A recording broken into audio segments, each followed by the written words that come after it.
what the business is. How y'all feeling?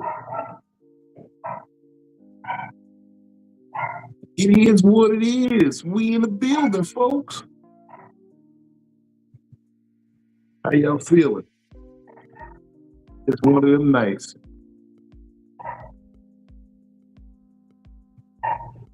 We getting right.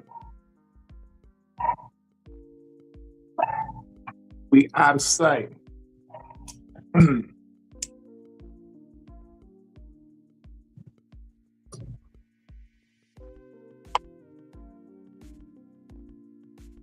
Yeah. Yeah. Now we in. Now we right. Now we got a vibe. How you feeling, folks? My name is Big Vino. I'm the captain of this ship. And tonight you are cruising, grooving, rocking with the Psycho-Babble crew. I'm the captain of this ship, and it is my pleasure to welcome you, to extend my best hospitalities during the holiday season. And we just trying to make sure you have some general well-being. I'm not by myself when I do this. I have a wonderful crew. I have a phenomenal co-host. She's here. She's an official junior therapist in training. She's finished the credits. Now she's just doing her residency. I want y'all to put your hands together for my lovely, lovely co-host. And my good friend, Miss DamnItPhilly, y'all. DamnItPhilly. Big round of applause. What's going on? Man, you know. It's a cold one out here on the east. It's I know cold you out more. here too. Yeah. I know you more Midwest, but this is the east, and it is easy. The weather out here is a little. I'm just gonna call it nippy. Okay, it's very nippy out here. Okay. I'm gonna call it like the old holiday song called it. The weather is frightful. Okay? The weather is straight frightful. Y'all already getting snow out there. Yeah, we had some snow. I was in Baltimore. I'm still in Baltimore. I had some snow. I said, you know what? I don't want to travel through that shit. Traffic, stupid people, ice. I'm just chill. I'm gonna go when nobody in a rush. And that's what I decided to do today. That's what I did. I went while no one was in a rush. Because that is the best way to do it. Well, until tomorrow. Until tomorrow. Until tomorrow. One of these good things about you ain't really got to worry about nobody. You ain't got to rush nowhere. You ain't got no responsibilities, nothing calling you anywhere specifically. So you just kind of take your time, leisurely move. When you always got somebody that's where you at, so you ain't got to really worry about having to put extra into it. Yeah. That's always good. Having people where you would like to be or wherever you're at. But hey, y'all, if any of y'all need some credits in the therapy program, Vino is a hell of a client. You get two credits at a time dealing with him. Okay, two of them things. 2 for 1 credits. 2 for 1 credits. Who else we got with us tonight?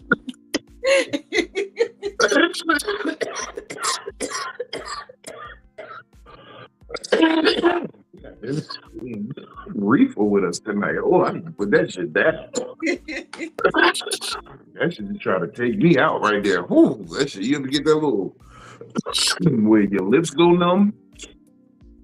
They cough so hard your lips go numb? I know this young lady has. Straight out Southeast DC. Give it up for Miss Juicy. Hey, y'all.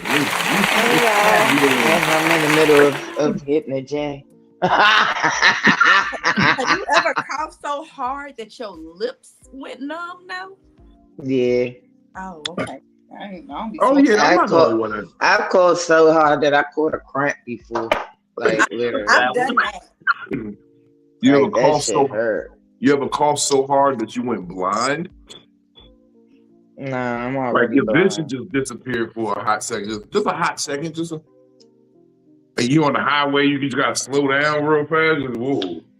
I'm mad I woke up late. I was supposed to be at work, but fuck it. I'm gonna pretend like I ain't see it. Oh wow. A great way to start your week. It's so Hey, cold it's my outside. day off. This Look, is extra. I'm not judging you. Do what you gotta do. Fuck that job. It's Exactly. so cold And it's outside. cold. The geese are moving at night. I can hear. It's fucking 13 degrees in DC and it feels like -2. Stop what you doing. I don't even go out. I don't even play with the cold. I don't even go outside. It's not mandatory for me to be at work, so I'm not going to fucking be there. You got me fucked up. I don't do the cold. So sorry. All my friends know I don't do the fucking cold. If it ain't no car, ain't get no car, I ain't going. I ain't going. I'll be there when I get there. That's what's gonna be then. Ain't going.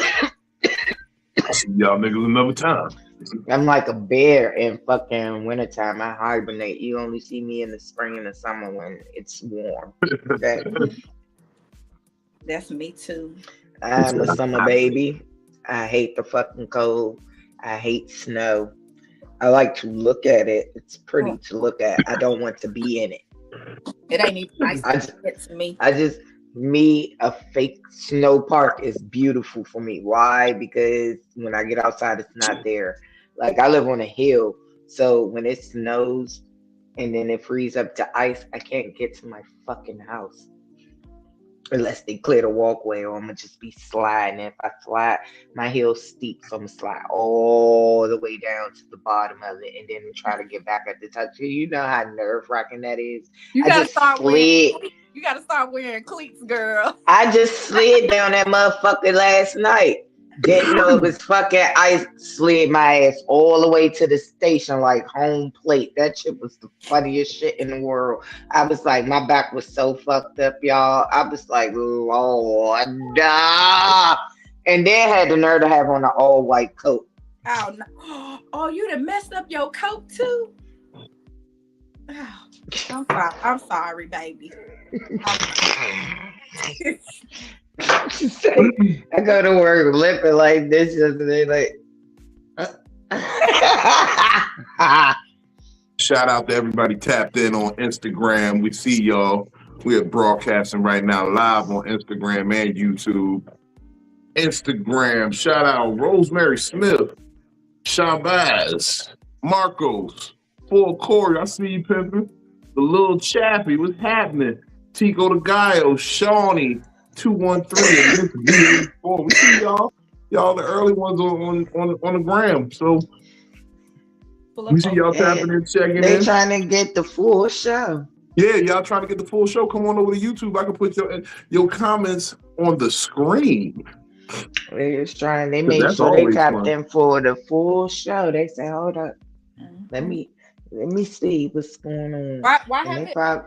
Is there something you need to be doing to put me in the paid partnership on the YouTube? I mean, on the Instagram, so at least that they'll know, like, from multiple platforms that we over here, or that we at least got the Instagram going. I'm working on it. Okay. I'm doing several things. I'm figuring it out. I promise you will have that situation figured out.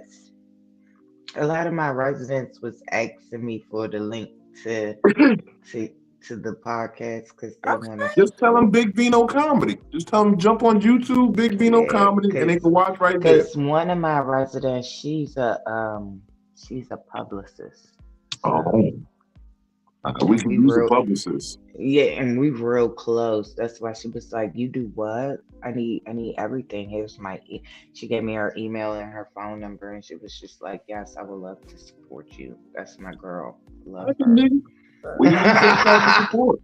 I love didn't it. even know that's what she did until just one day she happened to have me print out her resume, and I was just like, "Oh shit!" You know, I don't ask motherfuckers what they do. Like, I just be cooling with them, and then I find out that they got this high profile ass job and shit, and they just talking to me normal, like a normal ass person, which I love so much. They said the only way you're gonna make money is if you surround yourself by it. That is very true. I That was the first thing I did when I moved to Virginia. I became friends with a bunch of millionaires so I could learn about this money. And that's what exactly. my new circle. My one circle used to be a bunch of drug dealers. My newest circle is a bunch of millionaires. That's exactly why I work in a prestigious building where it's all contractors, and I got a symphony composer, a biometrics scanner analyst, a fucking chemist, a couple What's of good to doctors. Newsy in the chat? Oh, here's Hey my T brother. Newsy. Look, first of all, Is he he's back from always here. UK?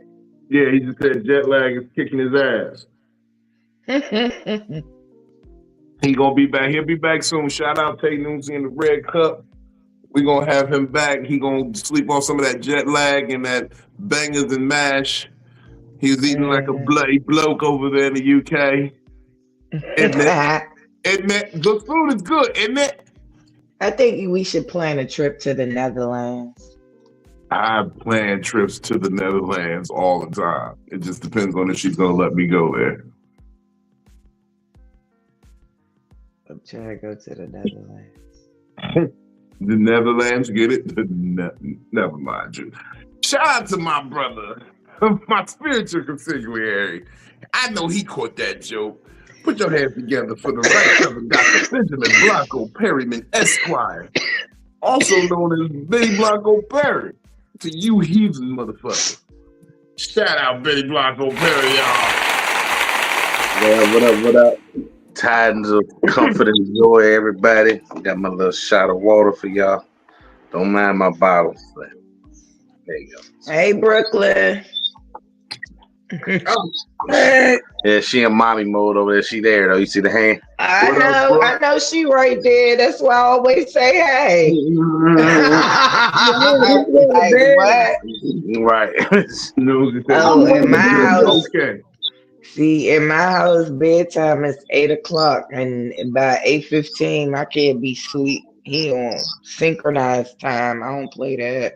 Now, Louie, when you say the food was okay, are you saying it was okay, or are you saying it I was got just okay? 7 kids, so I can't play that. It's like drill sergeant Wharton on this motherfucker. No way, no how. Like the Chinese, I can't let up not one time. Because if you slip one time, my kids will get you. Oh, they running with it. Yeah, they gonna run with it.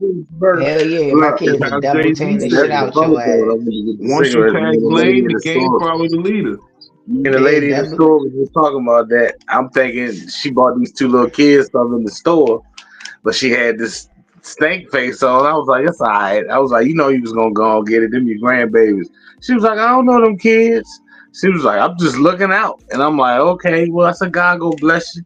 And she said, what I'm really wondering is why these 2 little kids out here, ain't no bedtime, ain't no dinner time.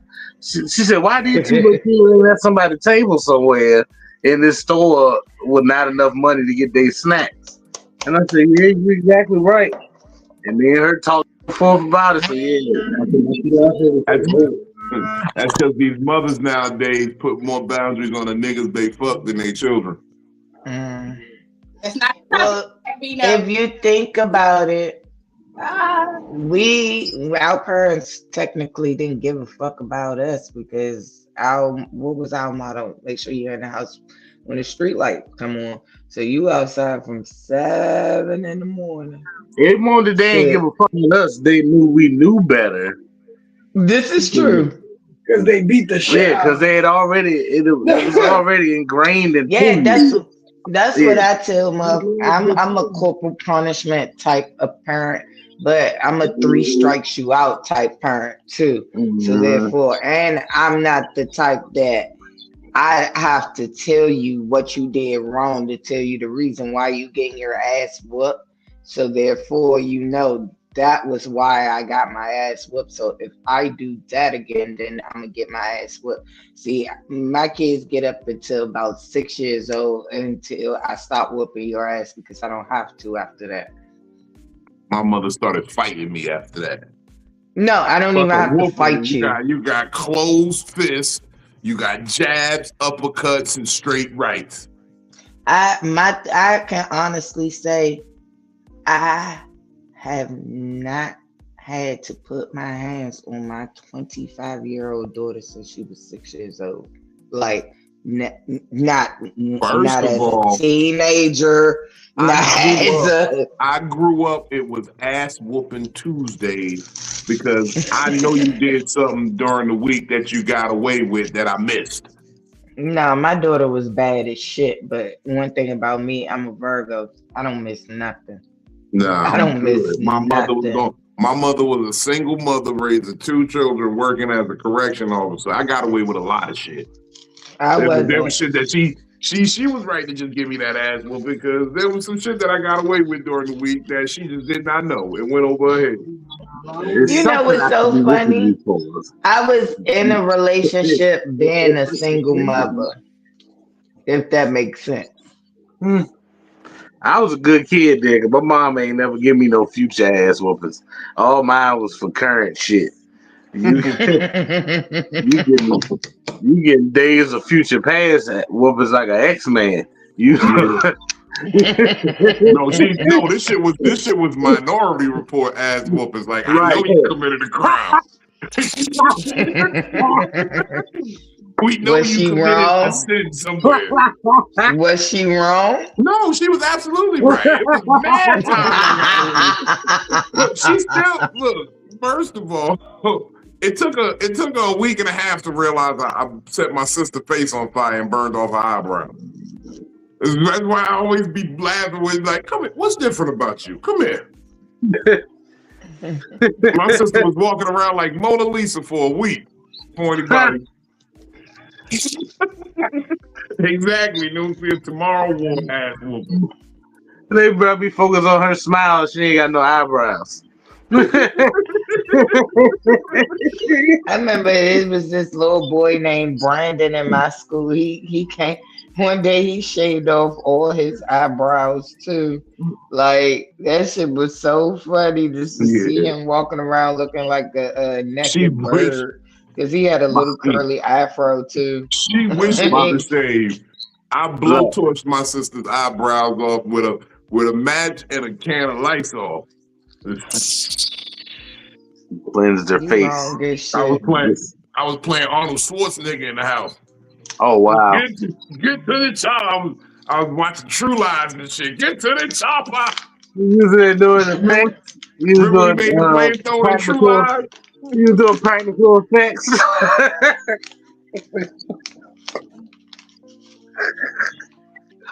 Oh shit! I told her to watch out. I told her I had to get to the chopper. She got in the way.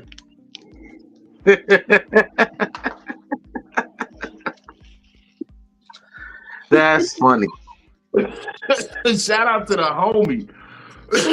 Just landed. We still trying to figure out how he was so fly though. Give it up for Superfly. No way. What happened? What's going on? I ain't gonna lie, man. I finished getting my hair cut. I was falling the fuck to sleep, man. Yo, if you don't fall asleep while your hair cut, it ain't official. It's going on. Yeah, he doing it wrong. Your barber's doing it wrong. You need to fire. I feel like that when I get my hair done, if I ain't sleep while you getting cussed out by you, but when I'm getting my hair done, you ain't doing a good job. I'm glad barbers got past that other old school good barber John. You know what I'm talking about. What, smack you? No. When the barber brush up on your fucking elbow. Oh. Yeah, I keep my shit tucked. I keep my arms folded. Yeah, I be like this, like I got attitude the whole cut. I be looking like the old 2000 battle rappers when they used to be on the DVDs, like, yeah. So, I'm not going. No, I've learned long ago. Don't even have your shoulders in the way. Nigga put his nuts on your shoulders, you gonna fight. A nigga have his whole sack on your forearm. This is true. Dude, talk about some random shit, like bro, lining you up. like, you know what I'm saying? Like, what's the fucking deal, Bill? And it's just rubbing all over your arm. And then you fucked up because you don't want to distract him while he on your hairline. You don't want to judo out this bitch. Look, they gonna train Santana. You mark my word. He gone. They gonna let him play another season. You watch. You just wait and see, pal. Best damn fade in the country. How was your weekends, man? How was the show in Baltimore? Man, Baltimore has been crazy, bro. The reports that Baltimore don't fuck with Big Vito are greatly exaggerated. The people of Baltimore fuck with me the long way. And the club there fucks with me heavy. Like, Baltimore is one of them cities comedically where they are very open. So it's like they love you, so it's easier to get loose. And then you get loose, and then you find new material, and you be like, fuck it, I know I wasn't completely done with this joke, but let's fuck with it. Bro, I performed out Baltimore one time, right, doing music, right? And when I got off stage from finishing my set, 3 minutes later, a nigga walked up to me with a clipped up whole like performance, like footage of my performance and shit, like clipped up and on some like I don't know if this nigga was the original nigga that had cap cut or something, but that shit was way too fast and efficient. Like I was like, damn, bro. Niggas out here is like that. They be like, yo, I just, it look good. Like I got footage I gotta go through. I gotta pour through 5 shows worth of footage because I always get a great clip out of off the Baltimore stage. And I've been dropping new jokes that I've been working on since, trying to deal with this seasonal depression shit. So it was like, I love the fact that these jokes are really resonating with the people. When you be trying shit and you be trying to go out your comfort zone, you be a little nervous about it. Like, are they gonna fuck with it, or are they gonna just want me to do the old Vino shit? Tonight's vibes on my behalf right now. Tonight's vibes on my behalf are brought to you by True Raps by Backwoods. True Rap. Is that a rap where you don't have to bust any guts? Pause. Yeah. Look. Yeah, that's what it is. You see how that motherfucker flat? Mm-hmm. Like a damaged labia. Oh, Mr. Conflict, what's up, sir? Mr. Motherfucking Conflict.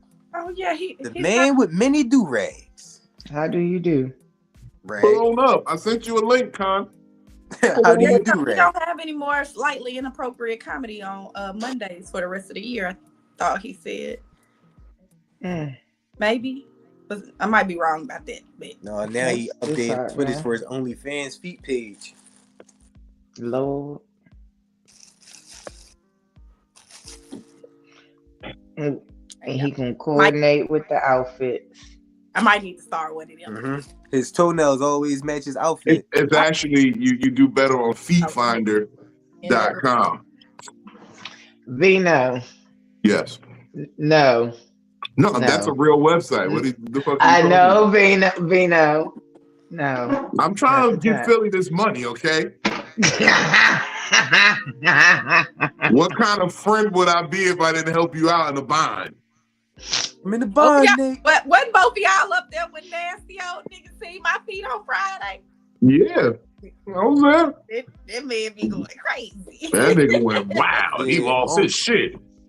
Yeah. He said, "Oh, speed." Dog. Look, he said, I'm so happy right now. You hear me? Onk turned into a horny little dog. He showed the fuck did. And that nigga said, you could feel the fog on his camera. He was like,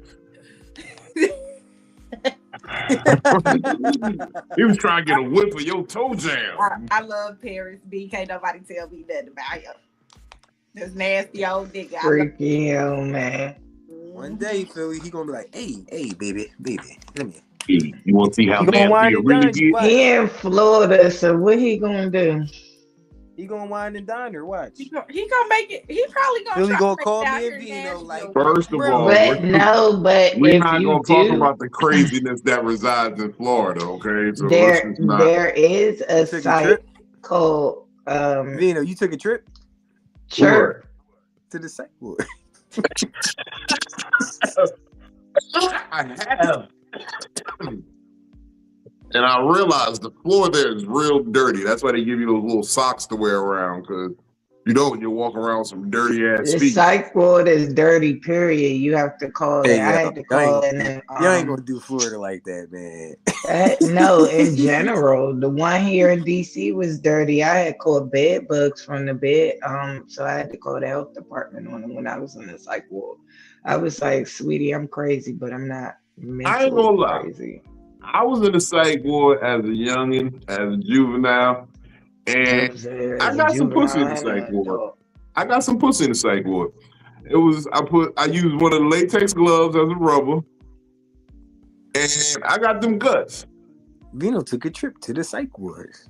I fuck one of my working at night is because when I would get calls from the nurses and the behavioral health unit, you could hear some crazy shit. They're either back there saying, help me. But this one lady, she called and she was like, the cameras went down and Judy, she likes to give everybody oral and we can't see what's going on and they're all out in population right now. Dick sucking Judy. Shout out to Judy. Shout out to Judy. Suck that dick with Is your that crazy contagious? ass, girl. I need you to cough on a couple bitches, Judy. Give them that shit. Eat the dick up till you hiccup, girl. Yeah, Judy liked to give everybody oral. She didn't care if it was man or a woman, just based off of the conversation. That was since we talking about crazy people. That was in line my crazy old head used to say, man. Rest in peace to Barry B. That nigga used to cut you out. That nigga cuss you out and tell you, yeah, fuck you. Eat the dick up till you hiccup, bitch. Lord. Eat the dick up till you hiccup. Nah, I used to be bad in the psych ward. I fucked my my counselor because my friends told me I couldn't fuck him, and I was like, you don't know who I am. Like, that's an insult to me. Like, what do you mean? At the time, I was 17, so they didn't think that I could do it because I was 17. But what they did know was I was about to turn 18 in like a couple of months. So one thing I can say is he did wait until I turned 18, but that motherfucker could not resist my ass. He was just like, So you was sucking dick in the psych ward. See, I ain't get him inside the psych ward. I went to his house because I knew where he lived at. A fucking pervert. That's why. You was 18 for 6 days and he all over you. Niggas like that. I was 18 for. I was 18 for 8 minutes. For niggas just like that. Nah, I was 18 for probably like 8 seconds. Fuck is you talking about? I was at his door like that. midnight. I was at his door midnight. Niggas need to start getting penalties. Exactly. Wait. That's crazy. It's shit. I was. No. So, I mean, I understand liking to suck some dick, but you want to suck dick on your 18th birthday? No, I just wanted to win a bet. To win. That's all that was. You just want to win. Okay. Yeah, I needed to win a bet. That's what that was. Don't fucking tell me who the fuck I can and can't get. Bitch, I'm me. I can get whoever the fuck I want to get. Like, you could wait till the next day. I ain't want to wait till the next day. I already had a mission, and it was already a timeline anyway. So I was just like, okay, got you. Say less. Dick sucking juicy. Her and Judy just running around here sucking the dick stuff. No, because me and him was cool any fucking way. So I used to go over his house and smoke with him and all that. And then I roll out. He ain't never do shit. He had rocker roommates and shit. I knew he smoked because when he came in the unit, he smelled like old gas. And I was just like, oh yeah, like that and shit. I was like, you need to go spray and shit. He was like, oh, thank you and shit. So we was cool or whatever. At the time, that's when I was like a full-on freelance prostitute. So I had game. I was always talking to older niggas. So it was easy to say what I needed to say to get what I needed to get from him or to make him feel comfortable or to relate on his level because I was always around older people. So it really didn't matter. So you saying back then you was operating how these women do now, just freelance prostitutes. What, yeah, I was yeah, about to say, like the freelance prostitute. That's what women do nowadays. A freelance prostitute is a woman that does not have a pimp and did not choose up. Yeah, meaning she manages herself. We call it a renegade. This hoe's a renegade. Yeah, that's what you call a freelance prostitute. I mean, most prostitutes have pimps. I did not have a pimp at all. That's what these women are out here doing nowadays. Renegade, freelance prostituting. That's why they always screaming that independence thing. But I'm convinced that when women talk about the independent life, they're talking about being an independent prostitute. They don't mean an independent woman. I mean, it depends on the situation. No. I said it exactly. No. I said exactly how I meant it. They want to be an independent prostitute. They don't want to be an independent woman. They still want you to spend. They still want you to. They just want to be an independent prostitute. I mean, for me, I was pretty much raised by pimps and hoes, so it was kind of like embedded in me. So I get it too. like, it's not on purpose. Like I didn't know that my natural persona is flirtatious. Like, and my baby father had to like let me know, like, and give me an example. He was like, "You flirt a lot." I was like, "I do." Like, no, I stand on what I said. Independent prostitute. Let me put it to you like this, because I've been peeping this horrible trend. There are women out here who would have a good man, a nigga who would help take care of them, do anything for them, but they would rather struggle and post memes about the whorish things that they would do for $10,000, $20,000. Why would you go out? Shit. My thing is, you would do all this shit for $10,000, but just wouldn't put up with a nigga that you kind of like. You would go out and masquerade and pretend to be a whore for a couple of dollars instead of just having to be with one nigga. And invest in stability. I do both. Stability. Exactly. They want to be independent whores. This is my point. I do both. I'm sorry. I can't help it. This is my point. I'm sorry. You be forcing me to these points. I be seeing the shit on the writing on the wall. You help me to see things very plainly. You know what? You don't even realize I can't help it because I honestly say that I be encouraging my man to be, but that's because I get kicks out of seeing him in different scenarios and situations. But that's just my kink. You know what I'm saying? I'm not telling anyone else to do anything that I do. I'm a little fucked up, but okay. It's to say a little because I have a psychology mind, so I think from two different levels. So therefore, I always like to see things from a different perspective, even if it's something outside of my comfort zone. I just need to know so I can analyze the data to see how I would feel in that situation and how would I not feel in that situation. I wouldn't know if I didn't put myself in that situation. So I'm always like doing little experiments and things of that nature to see what I like, what I don't like. And I will use you as my concubine, as my test subject always. You, Vino. Not me. I've never been a concubine. I was a side nigga for one woman. My dog just updated. He told me he just That's updated. One thing I can't say though. I was That's a what side nigga for side one niggas, woman man. for like 6 relationships. For all you that's what professional thing side I niggas, man, can every say. 2 years, my bad for cutting you off. Go ahead, Juicy.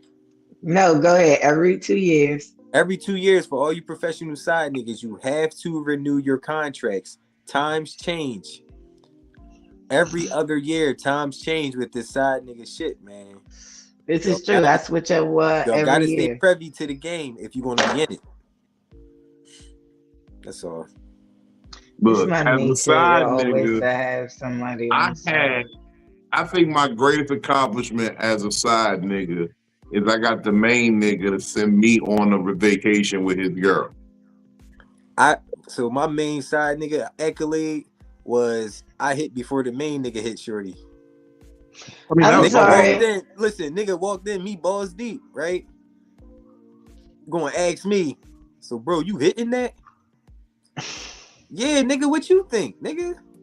I was the whole got time I different ain't type gonna of act like I ain't side gonna act like niggas. I was the coolest nigga in that situation because I was sitting there thinking like, damn, I'm about to have to rumble this nigga in my drawers, man. Because when he came in, he walked back out and I put my drawers on. I was butterball naked, like she ain't have a relationship. I was wilding already from that part.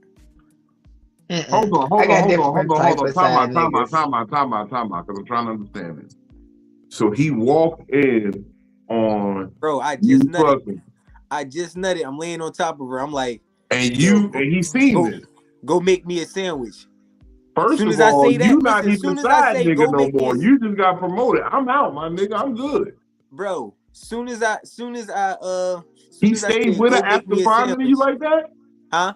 He stayed with her after finding you in that situation? This nigga is. She was bad. I ain't gonna lie. She looked like I a don't teen give a movie fuck how alone. bad she is, bro. I'm just saying, a If weak I nigga might first of stay. I all, just if say I that to say a walk, weak nigga might have stayed. You feel no, me? I'm telling you this. I was First on the of point all, where like I was on the point where it was times I was telling her like, yo, go be with your boyfriend, yo.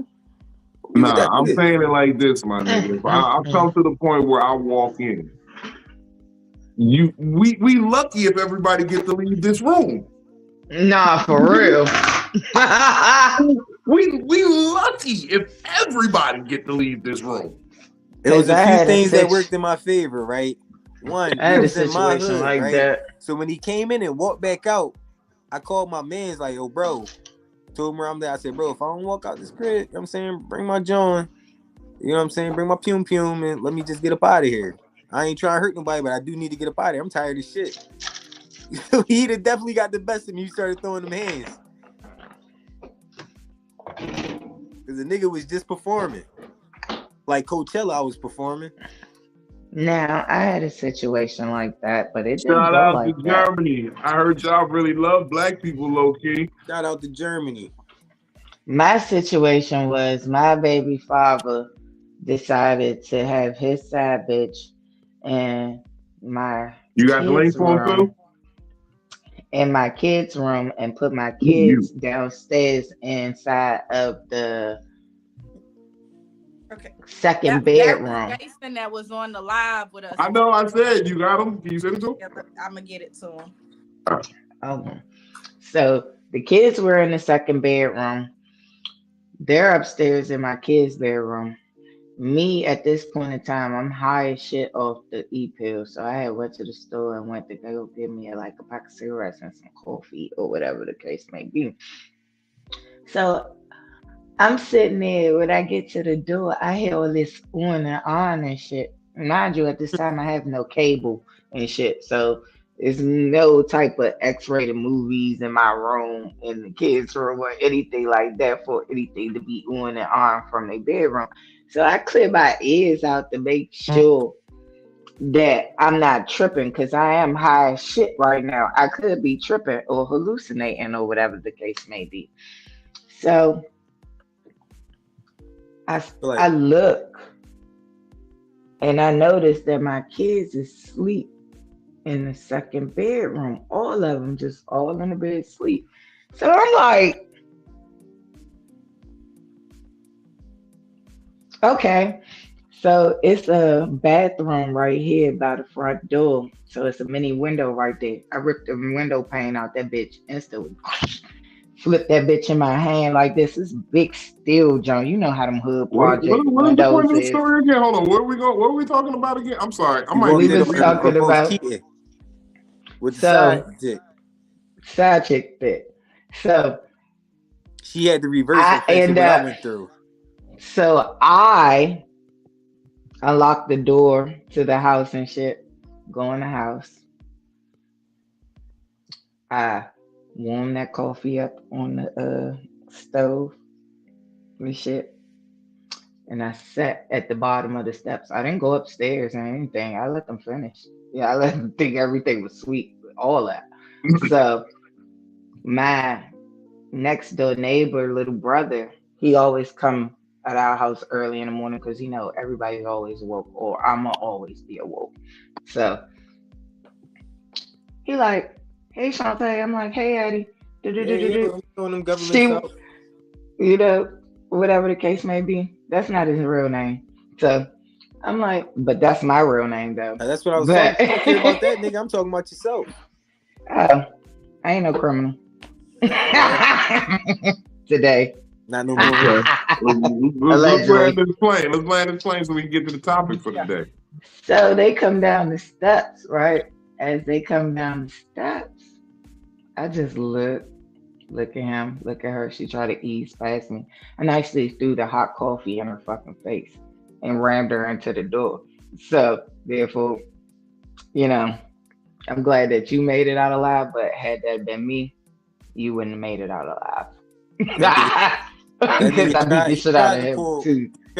So we can get to the topic. I'm gonna just say the one thing the nigga said that tried to make him seem like a player. He gonna try to pull. I ain't even mad at you. Yes, you is, nigga. Fuck is you talking about, nigga? I was spanking, nigga. I'm You mad was at everybody. I'm going to hurt everybody in this room. That's you what I keep telling people. I think that's why these women keep leaving scared. They're like, he's gonna hurt all of us. Just stay away from me if you're a whore. That's I ain't all I physically say. hurt nobody in like 5 years. I ain't gonna lie. You can try that with me if you want to. I might have Me hurt some inside personally, parts, but I ain't hurt nobody like on the exterior. I would set you up. Well, I'm not a reaction right then and there person. We're almost an hour in, and we ain't even jumped into the topic. What's the topic? We're gonna get just a little bit deep on a Monday, just a little bit deep. We're gonna get a little deep tonight. I was talking to Phil about it earlier, and you know, every night. Not every night. We don't get deep every night. Oh, this is funny. Tapping it straight from Germany. My man. We got to chop it up the other night on IG. I like his insight. I'm a little worried about him. If anybody got a teacup, clink it for me. I'm gonna need you to clink it for me real fast. Where's a Tiny Tim moment? Give it up for my man Jason, aka Drake in Berlin. That is hilarious, Drake in Berlin. You gotta turn your camera. You tipsy as hell, sir. That says broke in Berlin. It says broke in Berlin. Oh, I thought it said Drake. I'm sorry. I told you Okay, got me broke in cross-eyed Berlin. right now. He gotta turn his. Yeah, turn it. Side. You gotta make your phone long way. Landscape, yeah. Oh, not long way. Are you sure? Because on YouTube that looks insane. No, well, no. You got your. You got your rotation. Instagram. On Instagram it looks fine, but send that to your external internet. Yeah, send it to your external internet browser. Yeah. Send this page that we on right now to your external internet browser, and then put your phone landscape style. That's what I told him to do. Am I holding it? I'm too old for this shit. Is it good, or do I need to hold it right here? We're gonna give you a pass tonight, but if you come back another night, get a guest pass. Yeah. Thank you, I appreciate it. But I'm gonna let you know the people just see a very little bald head. I'm gonna let you know that. That's all they got. That's all I can give them. It's okay. You look minute. You look very minute to us because we look giant. It's okay, y'all. I'm just a peasant in y'all's game. It's okay. Man, I'm just here to. That's so funny because I used to walk around calling people peasants. Hold on, I was about to call us a villain. Even peasants have a voice in this organization. Indeed. Yes, but then that voice will get chastised and heads cut off. It's okay. No. Talk We don't about- cut off it. Look, first Speaking of all, about this heads is a cut safe off, space right? to be yourself, sir. Okay. All ideas are respected. Around a bunch of everybody- comedians. Okay, I got you. No. It's I'm only not two a comedians here. comedian. There's only 2 comedians, bro. It's only 2 comedians here. Them niggas. So that's what I said. This is a safe space. We inject, and us comedians, we just inject a little bit of levity to It's situations. just funny. Philly's a comedian. No, She's not a comedian. I Yeah, keep she trying is. to. If she would just say she would, we could make so much money. I see other fat people saying they're comedians all the time. Some with fedoras. Yeah, I see wild niggas saying Oh that. my God! Why would you bring up the fedoras? Look, first of Why? Why not big? Fuck Look, it. I'm about to look. Okay, look. Listen, man, I've been lifting my weights. We We not. I was already about to. Yeah, I'm about to get we not. I'm not fucking with no fedoras. Okay, let's. Right now, I'm trying to get to this point because this is a very good topic, and I want to talk about it, and I want to get with it. So, shout out, Jason. Welcome to the show. First, what do they say? Long time listener, first time caller. Exactly. Shout out to that. Shout out to that. For sure. But all right, so right as I was sitting here and just evaluating my weekend, I was having a moment where I was thinking about how we saying investment. A phrase we like to use now is who you're pouring into and what you're pouring into. And what is it that you're pouring into whatever you're pouring? And you know how they always say, I'm going to match people on the energy they give me. And then some people will say, no, you got to be you no matter who you are. And in this day and age, it's hard to figure out who's worth pouring into. I'm the type of nigga who, on general, gives pretty easy. Like, shout out to my mentor, Coco Brown. We sat and we was talking, and she really pulled me to the side this weekend. She was like, Vino, everybody tell me all the shit they getting and they want for Christmas. What do you want for Christmas? And I had to look at her and just honestly say, I really don't want nothing. I don't want for anything for the most part.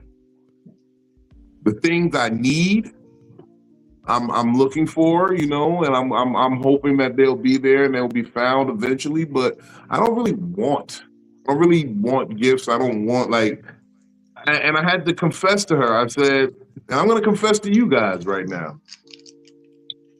I play Scrooge heavy during Christmas. I am the straight Ebenezer Scrooge. But the closer we get to Christmas, the generosity of my heart tends to come out.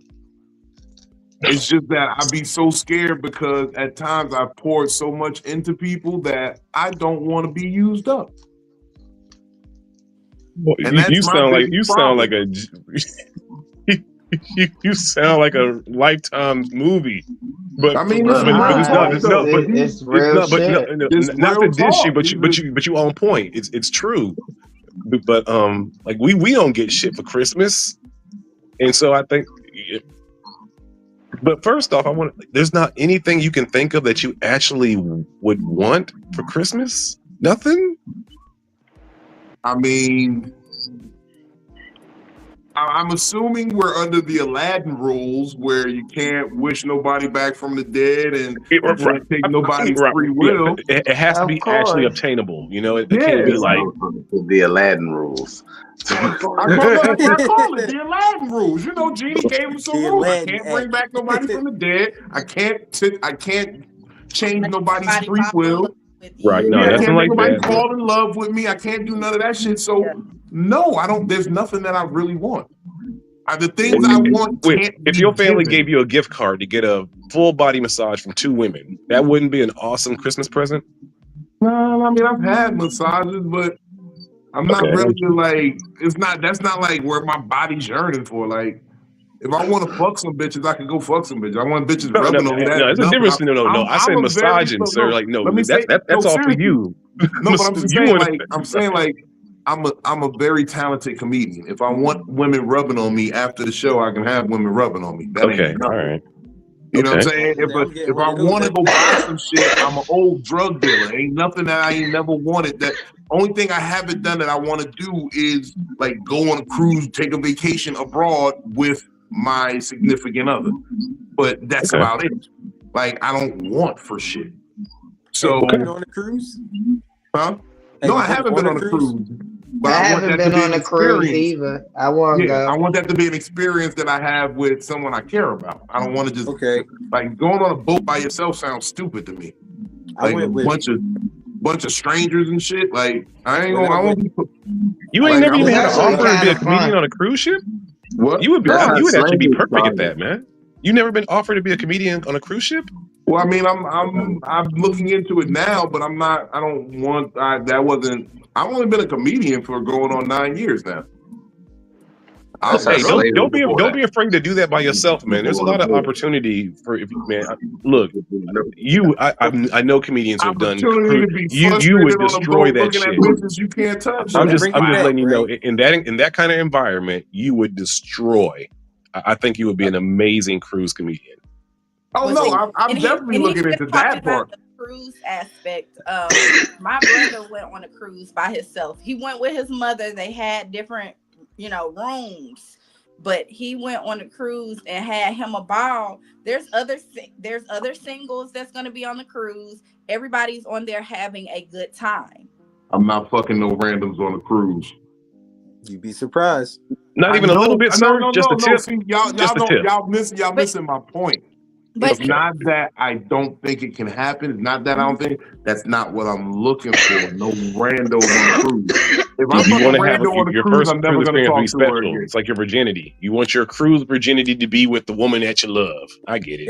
It's funny though, bro, because it's like after that first night when you hit, it's the same awkwardness if you would have been bumping to her on the street, you walking down the hall on a cruise. Exactly. That's weird. Why would I want that? No. Because it's funny to live in the awkwardness. It's okay to have awkward moments and laugh. Hey, awkwardness is magic sometimes. Why Shit. do I have to look? First of all, a woman that would offer herself to me that fast, I'm not gonna have respect for her if I hit it that fast. If I hit you, and you don't have to respect every woman. as a real nigga assessing myself truly, like not saying, oh, you could like her. No, as a real nigga, if I hit it too fast, I'm not gonna like you. I'm not gonna respect you. I think you've done this with everybody. You're not gonna like her or not gonna respect her? It's two different things. I'm not gonna like her. I'm not. If I don't respect you, I don't like you. The fuck? That's even if she fucked you good, you telling me you're not gonna like her afterwards? I'm going to say you've done this with every nigga you've come across. I've done what? It's a pattern. Okay. This is a pattern. I don't assume after the age of 30. No, maybe she thought you were special. Age of 30, maybe she had a black Santa Claus kink, and you fit the description. Listen to what I'm saying, though, bro. After the age of 30, yeah, your patterns are patterns. Your actions are patterns. This is not something that you just this one time. No, this is shit you do when you're 30 and up. Especially you're 35, 40. This is what you do. But what about if you met somebody that ain't never been on a cruise and y'all had a Jack and Rose moment, so where y'all both standing on a deck, the wind is blowing, she's looking good, she's wrapped up, and y'all just no, she got him wrapped up. He's playing Jack. He's on the front of the. I'm sorry, I'm mentioning Vito up there just living his best life. Rose was a whore. Old school whore too. Rose was a whore. She definitely was on that cruise ship with all them expenses paid by. I would have not if I would have not respected that bitch. Man. Yeah, I definitely wouldn't have slid off that floating door for this bitch. Hell no. And she thought she was better than everybody. Wait. Speaking of that, real quick, is anybody watching Welcome to Derby? They did the same Titanic shit on that show with the little kids. Did y'all see that shit? No, we not watching. We ain't watched that yet. So, get back to the topic, right? So you were asking, are you asking like just what a person wants, like just in general, or is it just based on like The holiday. Was that the topic? Like, No. what is that? No, What no, is no. The that you want? topic is learning who to pour into. That's what, Okay. because that's my default. Like that's why I was going with it, where I was saying, you know, in divulging to her, like I really am a generous person. I don't like it is in my nature to give, especially to people who are around me who I care about. So it's just that at times I get upset and I get paranoid and I get concerned and I start getting skeptical because there are people who try to position themselves around me because they know that's my nature. They can watch and see that's a nigga's nature. Oh yeah, when he up, everybody up. And then when he down, it's just him down. Yep. So he ain't even gonna drag me into no guilt with him. He just gonna pull off and get himself back right. And then when he back up, then we up again. It's like, so you start being skeptical of relationships with people. Like I said, I'm an old drug dealer. I used to know bitches that would throw themselves at me just to try to get me out of pocket. So I don't trust women at times. It's still that old drug dealer with like, hey, I want to get you into a bad predicament where we could hurt you.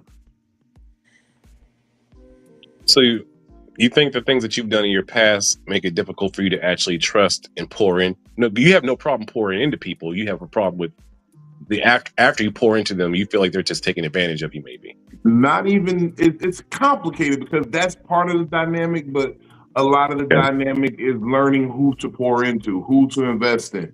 You know how many bad decisions I've made, bad investments I've made? I made a lot of bad investments believing that people were something that they weren't. And and the fucked up shit is, it don't even throw you off board. You know what I mean? It makes you colder and colder to the game. It makes you more turned off to being generous, to wanting to be generous to people. And then you start getting to these moments where you're conflicted because you're like, I don't want to be generous to nobody, but damn, I see a situation where I could be helpful. Yeah, it's like when your family member when family needs to borrow money and you're like, well, damn it, the rest of my family fucked that shit all up. And I know that this other family member needs help. Do I really want to just lend them? You know what I mean? Do I want to lend them money and help them out? I'll be real with you. Let's talk about it. Okay.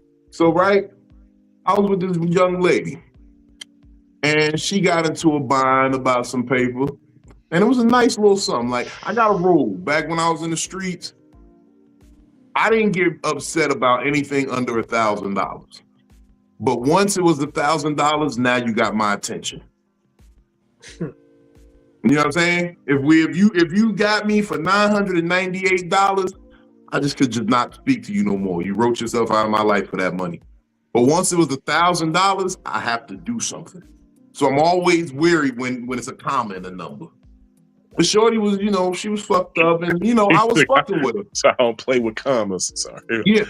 Okay. But Shorty was fucked up, and I knew I could be there for her, but I didn't want to offer the situation because, and I specifically warned about the situation. I said, yo, when you start loaning your peoples real big sums of money, and sometimes it don't even be an instinctual, I'm trying to dick you over situation. They start realizing they're not going to be able to pay it back. And instead of working out something or trying to figure a way to make it happen, they find a way to vilify you. Won't they though? They say you did something where they feel comfortable saying, fuck you, I'm never giving it back. And they'll create a story to tell everyone else is so bad about you to justify them not paying you back. Exactly. Or this Vino, I forgot I owed you. No. Fuck that. No, nobody could forget they owe you a comma. Nobody ever forgets they owe you a comma. That's so true. No one forgets who they owe a comma to. You know what I'm saying? What I'm saying is they really play the role of, and this happens, this is the textbook play because I've seen it so many times. They get upset with you about something innocuous, something that is really nothing to be upset about. Innocuous, that's a good word of the day, bro. And motherfucking, then they sit there and they vilify that person. They vilify that action. They make that action so big that now I got a problem with you. We can't even talk. And then, fuck that money. I'm not giving you shit. You disrespected me. Well, how I disrespected you by clearing the numbers off the microwave? Did you know this nigga Bino don't like tomatoes? What the hell? Did that just pop That to nigga your don't like head? tomatoes. I'm sorry. That was shit. I perfect. don't know if I can fuck He She with a got nigga mad that because don't he like cleared the tomatoes. microwave numbers. I don't know if I can fuck with a nigga that don't like tomatoes. That's what I'm on, bro. Like, I don't like tomatoes, nigga. You ain't getting shit back from me. But that's how it goes. Honestly, nigga, you might as well not even think about it. And so when it came to the situation with this young lady, we was chilling, we was having a good time, we was damn near in a relationship. But when this money came about, it was like, yo, am I giving this to you as a friend expecting his money back, or am I giving it to you as a man who would never let his girl be without? And then that's What did she say? either way, I'm gonna pay. I'm gonna pay it back either way, so it don't matter. Oh, it's so it matters. It matters so much. Listen, man, when a bitch say either way, they lying. Yeah, that is true. They say either way all the time. Hey, no, That's the crazy part. This is fucked up. I still hold what I'm saying. Hey, when black people say I'm putting it on my own God or on my mama, they are always lying. I don't know why we do. No, that shit's so true. Jason, that one went over your head. She said, either way, you gonna get it back. And Superfly said, when they say either way, you ain't getting it back either way. Right. Yeah. That's no, I caught that. That was a bar. Yeah, we're not gonna skip over that. Okay. Lying to you straight from the jump. You might as well just write word. I mean, you gonna get it back either way. You gotta do the Omar Epps head tilt joint. You know how he do when he put his head back and shit on movies and shit? Yeah. Yeah, you gotta do that joint because you know it's bullshit. Mm-hmm. That move right there. You got too much beard, Vito. You gotta. It's Santa time. My beard been beard. Leave Vino alone. He got to get that black Santa kink off for the rest of the year. He going in hitting up them black Santa kink. Look, first of all, I'm back to my original purpose, celibacy. I don't even want to touch none of these whores. They're all nasty, dirty people. Me too. They all lie, and they're all here just to take. I don't want any of it anymore. Damn, Scrooge, really? Yeah, I'm good on it. Man, Scrooge with the OnlyFans. He done. Scrooge is out. I'm done with the whores. Man, I'm the same way. I just don't want to give it up to nobody. Okay. Yeah, I just don't want to talk. But as far as pouring to people, right. I think that we just talked about this, like me going on Instagram Live now is actually not me just doing it for me to have fun, but I really feel like I pour into other people. I feel like a lot of times when I go live now, I'm just in the right place at the right time, and I'm able to either talk to we've been talking, we've been praying, we've been sharing laughter, we've been sharing peace. You know what I'm saying? Like I ain't been in no bullshit. I really am coming onto a space to where even when I'm not happy, I just want to share a smile with somebody. Exactly. Because you don't know how much that smile, that laughter means to somebody else. So I really feel like for me, I'm constantly pouring into people that's not always going to pour back into me. And I have to be okay with that. And even when I'm pouring into people, we have situations like what happened on Friday where there's people that's just mad that'll come into the place and ruin a good time for no reason. They can see the peace, they can see the laughter, they can see the joy that's just emulating onto everyone else and say, you know what? I don't want her doing this. Let me shut this shit down. Shut that shit down. What was y'all doing Friday? I was just live, having a good time. I actually got drunk, Benny. Like I like to drink, but I actually got drunk. I was taking shots. We were I was drunk. Drunk, I was having drunk a with good an time. O. She was drinking Fucked y'all. up. Right? Drunk with an O. Drunk. I was She drunk, was yeah. she was drunk. That shit was so funny. But I Drunk. was Talk about so some. happy. Tell me, be quiet. But I was so happy though.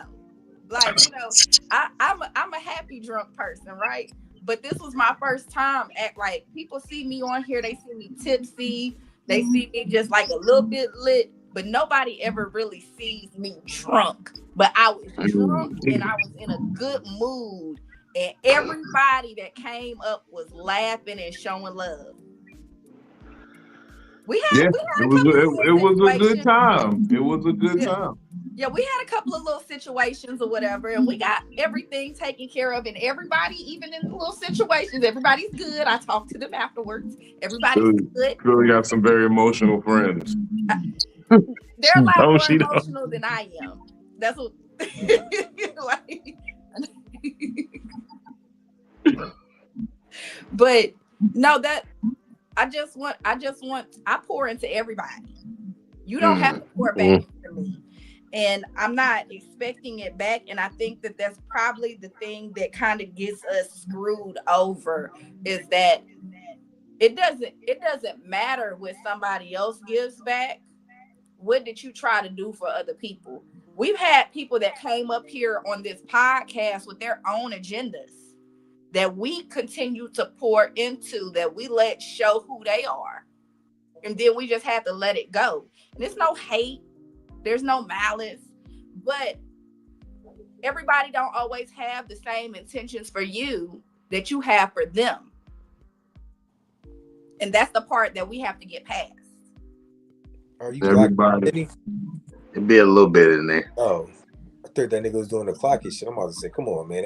I thought he was too. I was like, bro, come I'm about to on, say, bro, man, that's as Cole. bad as a hand. I thought he was doing that shit too for a second. I was like, no, Oh, no. You almost, Okay. hey, Ben, you almost broke my heart, bro. Look, hey, You almost, I'm you almost 42, broke my nigga. hand heart, bro. Look, I'm 42, nigga. No, you said clock it. I'm like, what the fuck is he talking about? I'm like, oh, the little girl shit. Nah, that ain't no. No, I was but saying I was thinking the same thing on period. when you started talking. When you do things and you pour into people, or you extend your hand and you do that with stipulations, that is one of the easiest ways to damage yourself, expecting the person to move just like you move. And you got to think like they might not move like you, and that might be a part of the reason why they was even in the position where they needed your help. But you see, that be part of the gaslighting too, because you'll tell yourself that. You'll tell people around you that. You'll say, hey, I realize everybody ain't solid like me. There are fucked up people out here. And you say you can't treat everybody like they fucked up, but you got to protect against the fucked up people too. You know what I do? But you gotta trust people. You gotta let your guard down. You gotta learn to love people. Bro, when you give me one indicator that you ain't right, I'm gonna love you from afar. But then they gonna say you judge me too quick. Nah, you didn't give me a chance to change. Did you allow me? Go ahead, my fault, bro. No, I'm saying that's the excuses thing. Like, you didn't allow me to change. Did you ain't even give me no grace. You ain't even bring it to my attention that this was bothering you. It's always an excuse. No, so it is a thing to have patience, but to have patience with something or someone with no intention on putting the work in, you can tell. I was in clone shoes, bro. Intending on putting the work in to do the change, and it didn't happen. Love you from afar. Yeah. I always say, like, from afar. Only pour into people who make it easy for you to pour into them. There's people who are in bad situations, but it's easy for you to pour into them. That is impossible. And I'm going to tell you why. It's not impossible. I'm not saying it's completely impossible, but when I pour into you, it's because I see a need. You know what I'm saying? So if you're able to let me pour, you know what I mean? And there's a need, and most times people won't speak to their needs. That's when I tend to pour into people. I pour into people with the shit they don't see. I'm trying to learn better now to say, how can I be there for you? Instead of just, I'm a pretty good detective. I'll look at the situation and be like, Philly seen me before. I was with this one little situation. I was like, yo, I see she need this. I think I'm about to just go buy it for her. And thank God she talked to me and was like, you sure you want to do that? I ended up doing it anyway. I'm a dummy and I should have listened to her. But she was right. I was wrong. Actually, to fix your issue, to fix your problem, you actually need someone like Philly who's like your accountant or assistant. And whenever you want to pour into somebody, you got to like go through her first, and she lets you know if it's all right. Like you kind of need because you said your problem is that you're too giving. No. It ain't even that. It's not that I'm just a giving ass nigga. But if you want to be a giving, want to be a giving ass Negro. It's that if you really around me, like really around me, your like, nature is that you are a giving person. Hold on. Y'all can't talk over each other. That's what I'm saying. It's okay. We're here. We're both hearing each other. No, but what I'm saying is it's deeper than just if I'm a giving person. It's like I could be chill with you every day and not fuck with you. I'm an old street nigga. I chill with a bunch of niggas every day and didn't really fuck with them because I know they didn't really fuck with me. But I'm talking about if I really care for you, if I care about you in any capacity, man, woman, child, I'm going to make sure that, because I feel it's like we now, so we gonna have. Yeah.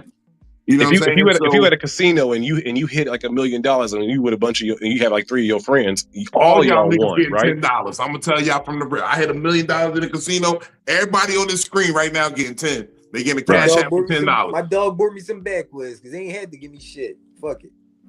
That's how I roll. I'm probably still rob him though. On your million. I didn't put in on your million, so I really don't deserve nothing. But I am gonna ask for 1,000. I ain't gonna. Little $1,000 ain't gonna hurt nobody, bro. That's all I ever ask for. Like, can I get 1,000? You know that. Really, will you at least use you got to use your sexy voice, Philly? You got like. No, I'm saying just like she got to use the same voice she was using because they got the right level. I just told you. Can a nigga get $1,000? When it's a comma, you got my attention. So I'm gonna have to ask you: am I giving it to you as a friend? No. Just one as a friend. It's a celebration donation, bro. That's what they call it. A celebration donation. Yo, I'm still in that. We all cheering. Thousands of dollars my favorite line is, I got 2 kids and a dog. Think about this, right, bro? You might have went to the strip club and made it rain crazy that one time because you got $3 million. Bruh, you done smoked your eyes shut. Yo, what is the wrong? real long and short of it. 10 more than what I had. Thank you, bro. I think the most money I've ever thrown. Hey, whoever your plug is good. I'm my plug. That's why. No, not you. No, the other dude, he got them. Who's the dude from 2 Live Crew? He got those kind of eyes right now. Luke. Uncle Luke. Now that we doing who people look like. When I first seen you, bro, I had a flashback of Men in Black when Main Man, you know, the alien boy get shot in the head and his head start growing back and shit. You mid-stage growing back. Bruh. I ain't never got that one before, and I appreciate the creativity of the insult. Kudos. That is well, first off, fuck you. But second of all, that was shit. Okay. I fuck with him. I was gonna give him Bald Bert. I was gonna give him like Bert from Bert and Ernie, but bald. For sure. Or the scientist from the Muppets. Yeah. What's the nigga that Beaker? Mimi? Oh, wait, no, Beaker or the other dude? The professor. Because you look like the other dude. Just making stupid noise. Oh, the Beaker. Beaker. Wow. Mimi. Okay. Oh, fucking intellectual earthworm Jim. Bro, you look like motherfucking who's the dude from Thundercats? Yep. A Panthro. Exactly. You look like straight up Panthro, fam. That's actually you. Never mind. Back to the topic. So we pouring into people. Who do we pour into as we all try to insult each other real quick to pour into each other? Yeah, right. Well, I mean, that is one of the ways you pour into. No, it is like though. You teach your homies how to motherfucking roast properly. That's how you pour into your man. And how to take insults and let it slide and give it back in humor. That's actually important. It is. Yes. Cause that be A lot sometimes of that be a We're temperature talking check about, with we're me. talking Like, about that. I don't really love you if I don't joke on you. If I can't Facts. joke on you and you can't take it, You ain't that my be, tribe. yeah. that be a Right. temperature check sometimes. See what what type Yeah, of because can I you can't take the deal joke and with still share some softness. perspective and shit? I'm too sarcastic. Sarcasm is my love language, so you can be my friend if Bless. you can't take a joke. And I You got get turned dark on by humor. dudes being sarcastic to you? No, I get turned Okay. on by being sarcastic to other people. Yeah, she doesn't like Oh, anything okay. Walking She return. around want like, want to oh, give it, she can't whatever. take it. She's No, she can I anti-reciprocity. didn't. gets it. I can take anything. She You want to just be strap with the walking up and down sarcasm, the but she street don't want like, to oh, take it. what All a right. day, just to get her rocks She want a off. sarcasm strap. She don't want to take As it. soon as the girl say I could take Sarcasm. anything, I start looking around the room for shit. I be like, anything? You know, oh She klepto. practices Oh, she got Pass that sarcasm. me that klepto. Christmas She tree. got klepto coochie. Mm-mm. But no, Ain't no real so though. back No, to there's what a I lot was of back to there's a what I lot was of sisters trying to with say. klepto coochie. Back to what I was trying to say. Yeah. Mm-mm. So my biggest problem is just I get to points where I'm cold and cut off, and then I don't want to pour into nobody. And then everybody tells me I'm a horrible person, and then I be sitting there stuck like, okay, I feel I bad for being a think. horrible person. Well, I no, fuck think that. they If just you know who think. you Hold are. on. Okay. Hold on. Yeah. I just think that people feel that way because of the simple fact they can't use you anymore. So therefore, you're not a horrible person because of the simple fact that you noticed that you were being used and you wasn't reciprocating anything that you were giving out. So therefore, just because you wised up and you pulled more into yourself instead of someone else, you shouldn't feel bad or disheartening or feel like that was something wrong to do. No, I don't feel like it's wrong to do. I feel this sense of confusion when the world tries to tell you you got to pour into people, and you know that you cannot pour into everybody. I feel like No, you we cannot. get this, and I'm gonna use one of their dumbass terms. We get to gaslighting people. A person can know exactly what is good for themselves, exactly what's right, exactly what the move is. And people will say, you can't do that, but everybody's not like that. But most people are, so I need to protect against that. We don't have we have car insurance because most people have accidents. So I get that, Vino, but like I fall into that category a lot of times where I gotta sometimes, well, I don't be having to, but I'll just naturally just continue to be who I am. Because people, yeah, a lot of people say and do that and this and that, but really be on that. But then, I come through showing my genuine self and they be like, oh, that's what's different about you because, outside of just saying that you showed it. Yeah. Go ahead, Philly. So I think, so before I had kids, I feel like I was really hard to cut people off. Like, and my kids made me soft. My kids made me soft because you give and you give and you give to your kids, and they're going to disappoint you. They're going to do something. They're going to mess up. They're going to fail at some things. They are going to piss you off. You remember the old acronym? Yep. MBDS. But Nothing but dumb shit. Nothing but dumb shit. Okay. What kids be on? They just gonna do nothing but dumb shit. Okay, every time. And those are your babies, and you want to keep on pouring into them. You want to keep on buying them shit. You want to keep on doing shit that they don't deserve. You want to keep on. Okay.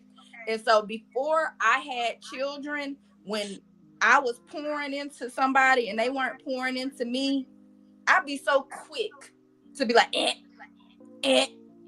Like I did not play with people. I didn't let people play with me. Having kids made me soft as fuck. It made me more willing to see that I know that there's good. I know that there can be change. I know that there's a possibility. I know that there's potential in people. I give people more chances than I did before I had children. My kids, Jeremiah pissed me off last week. He probably pissed me off today. That's why it's ass whooping Tuesdays. He did. He You ain't supposed to probably whip did your something. kid's Shit, ass if they it piss ain't you off, Tuesday. Vino. No, you whip kids' ass because they probably did something that you didn't catch, so you owe them one anyway. You don't wait. No. Can you wait? First of all, Jeremiah it's don't- definitely not a humbug Tuesday, ass it's right now. Monday. And It'll be second of Tuesday in a all, little bit. I wake up on. My mother used to do that. Wake me up at midnight on Tuesday. Eh?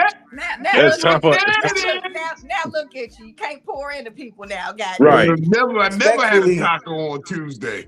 I ain't gonna lie. After Philly poured into me, some information the other day. Respectfully, nephew is deserved the old school ass whooping for the humbug. And I did. He earned that. Wait, without getting, how bad was it? Did he really need to have his ass whooped, sir? Did he really need to, or his ass whooped? it was that bad? It was Yes, that bad. sir. Okay, It man. was. He needed his ass whooped. How- I'm a parent. I don't just whoop their asses just Okay. because. So I it got was- mad. No, I Yeah. watch the situation. I watch how stuff plays in. I talk to my kids first, and then I be like, nah. He was like, buddy, I gotta whoop That's you. called He's like, Mama, you got to whoop me. It was like y'all both understood. Like ass whooping has to happen. He told me, he said, I deserve a whooping. He did. Okay. He looked at me. He said, Then it must. I deserve my whooping. That's called giving understanding right there. Like that same crazy old head I was talking about before. Once again, rest in peace to Barry B. One time the nigga got into a fight with my brother, right? When he was in one of his crazy spouts. And my brother had to put his hands on him a little bit, right? I seen him later, and the nigga said, I was out there acting crazy, and your brother put me right where I needed to be. He got that understanding. You know what I'm saying? Sometimes that's necessary and it's like when you give those types of understanding sessions, you got to do it in moderations. You can't overdo it. You can't go crazy. You can't Stop. Did you call them understanding sessions, sir? Understanding sessions. Is that what you call that? That's what he called it. Yes, we all. Boy, that's I love it.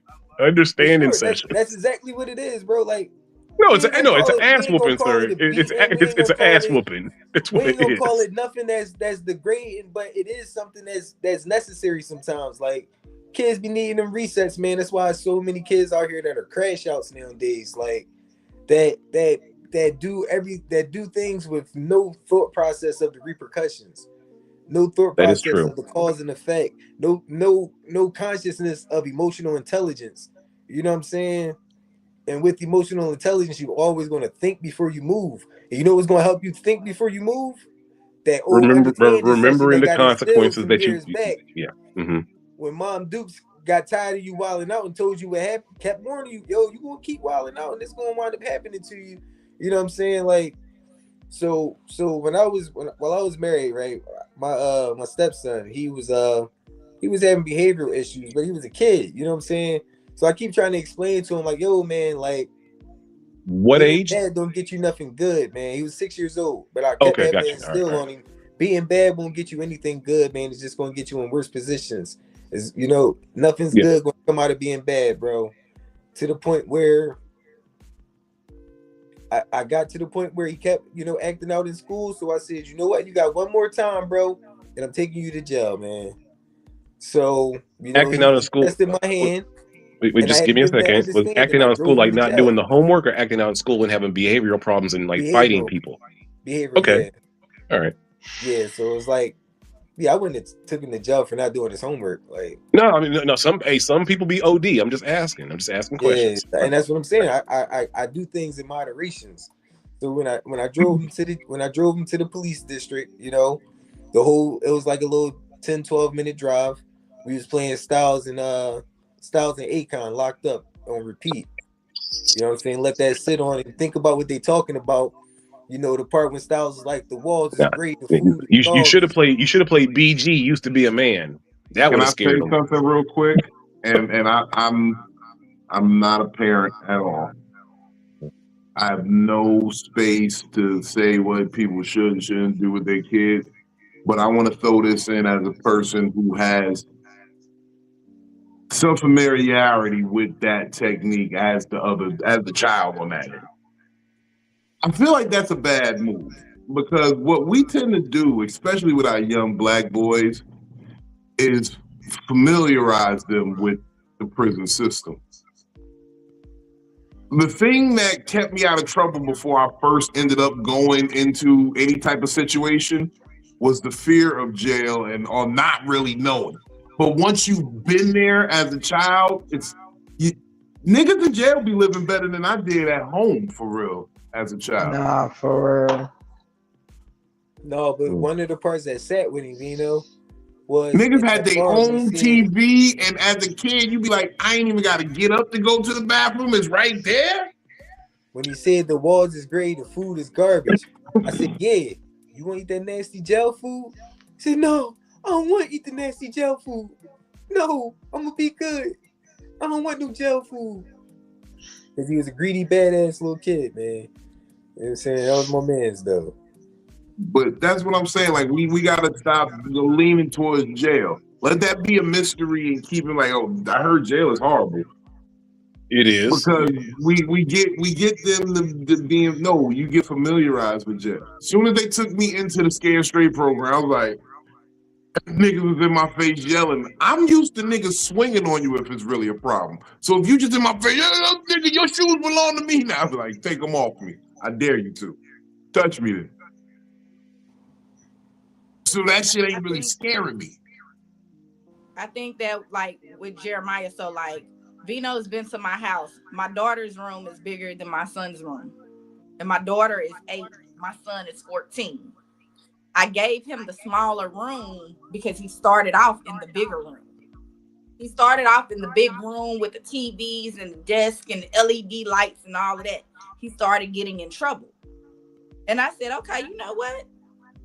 I'm gonna put you in this little bitty space. Yeah, you gonna so that's a smart move. Where you don't have all of the decorations and all of the stuff that you like. You ain't got no space for activities, nigga. Yeah, like no, and here's the thing. So when you think about it, Genesis is in a room that has a queen size bed in there, and she can do cartwheels around that room. Yeah, there's a lot of space in there. There was definitely space for me to do yoga in the morning. Yeah. Bino could have did yoga in Genesis' room. Jeremiah is in a room to where he can't do like a high kick without hitting the wall. He can't fart too hard without you got him in the like the basement upstairs in the attic. Like, okay, so I live in an apartment. I live in an apartment. Yeah, so I live in an apartment. When I bought this room, he ain't got space to fart too hard. You already gonna get knocked over by the echo. They call it a 3-bedroom apartment because it has a door and a window. But that's an office nook. Yeah, it's an office. Exactly, it's an office room. So J-Ro is now in the office versus being in the full-size bedroom. I got an 8-year-old in a full-size bedroom while the 14-year-old is in an office space. What did the 14-year-old do to get demoted to a damn basement? A lot. Give me one example. What was one of the? I'm not gonna get into that on the live, but okay. For anybody that knows me knows he deserves to be demoted. It was a lie. Okay, look, all right. For real, he lucky. My mother would have had me in the closet. Damn, what the hell? Okay, we got to talk about but my mother was a strict woman. My mother. Okay. And I'm not nowhere as near as strict as Vino's mother. Yeah. My mama put me out and made me go sit. My mama made me go sleep in my dog house during a hailstorm when I was a kid. No, I'm not that bad. When I was a kid, I tried. It was the 80s. Mothers was trying to be creative with their punishments back in the 80s. You know, it was. When I was a kid, I tried that I'm running away shit. You know what I'm saying? One time, right? My mom let me pack my bags, all that shit. But and she's like, "Go ahead, get out. Help me to the door." Did she tell you to go to Namek? Bags at the door and shit. You know what I'm saying?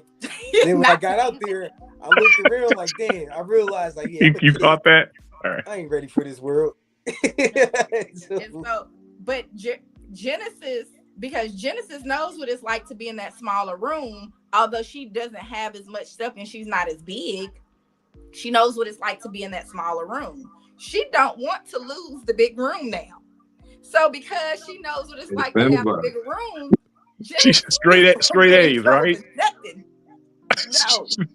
She You know, help you with laundry, right? Oh, hey, that was actually perfect. She sweep the Then floor. She don't like loud noises, but she'll vacuum some shit. She'll go in there and clean up the bathroom. She'll do some shit. She makes she sure. be doing it, and she be whistling, and just looking at your son, and he just be mad as hell, don't he? She's be You better start beating her to it. He can't. She's doing it too. It's a lost cause. He got a few ups. He can start, you know what I'm saying, gathering the trash before being asked to. She's killing the game. She's doing things to that man. It's a little sister. I already know exactly how she's playing this. No, she when it comes to household maintenance now, there's no way he's gonna be able to compete with her. She gonna keep that room. Yeah. There's no way she gotta losing let this his room. OCD kick in. You know what I'm saying? You gotta give him some meth. He got ADHD, ain't no OCD. Everything. Well, never mind. Like, chill.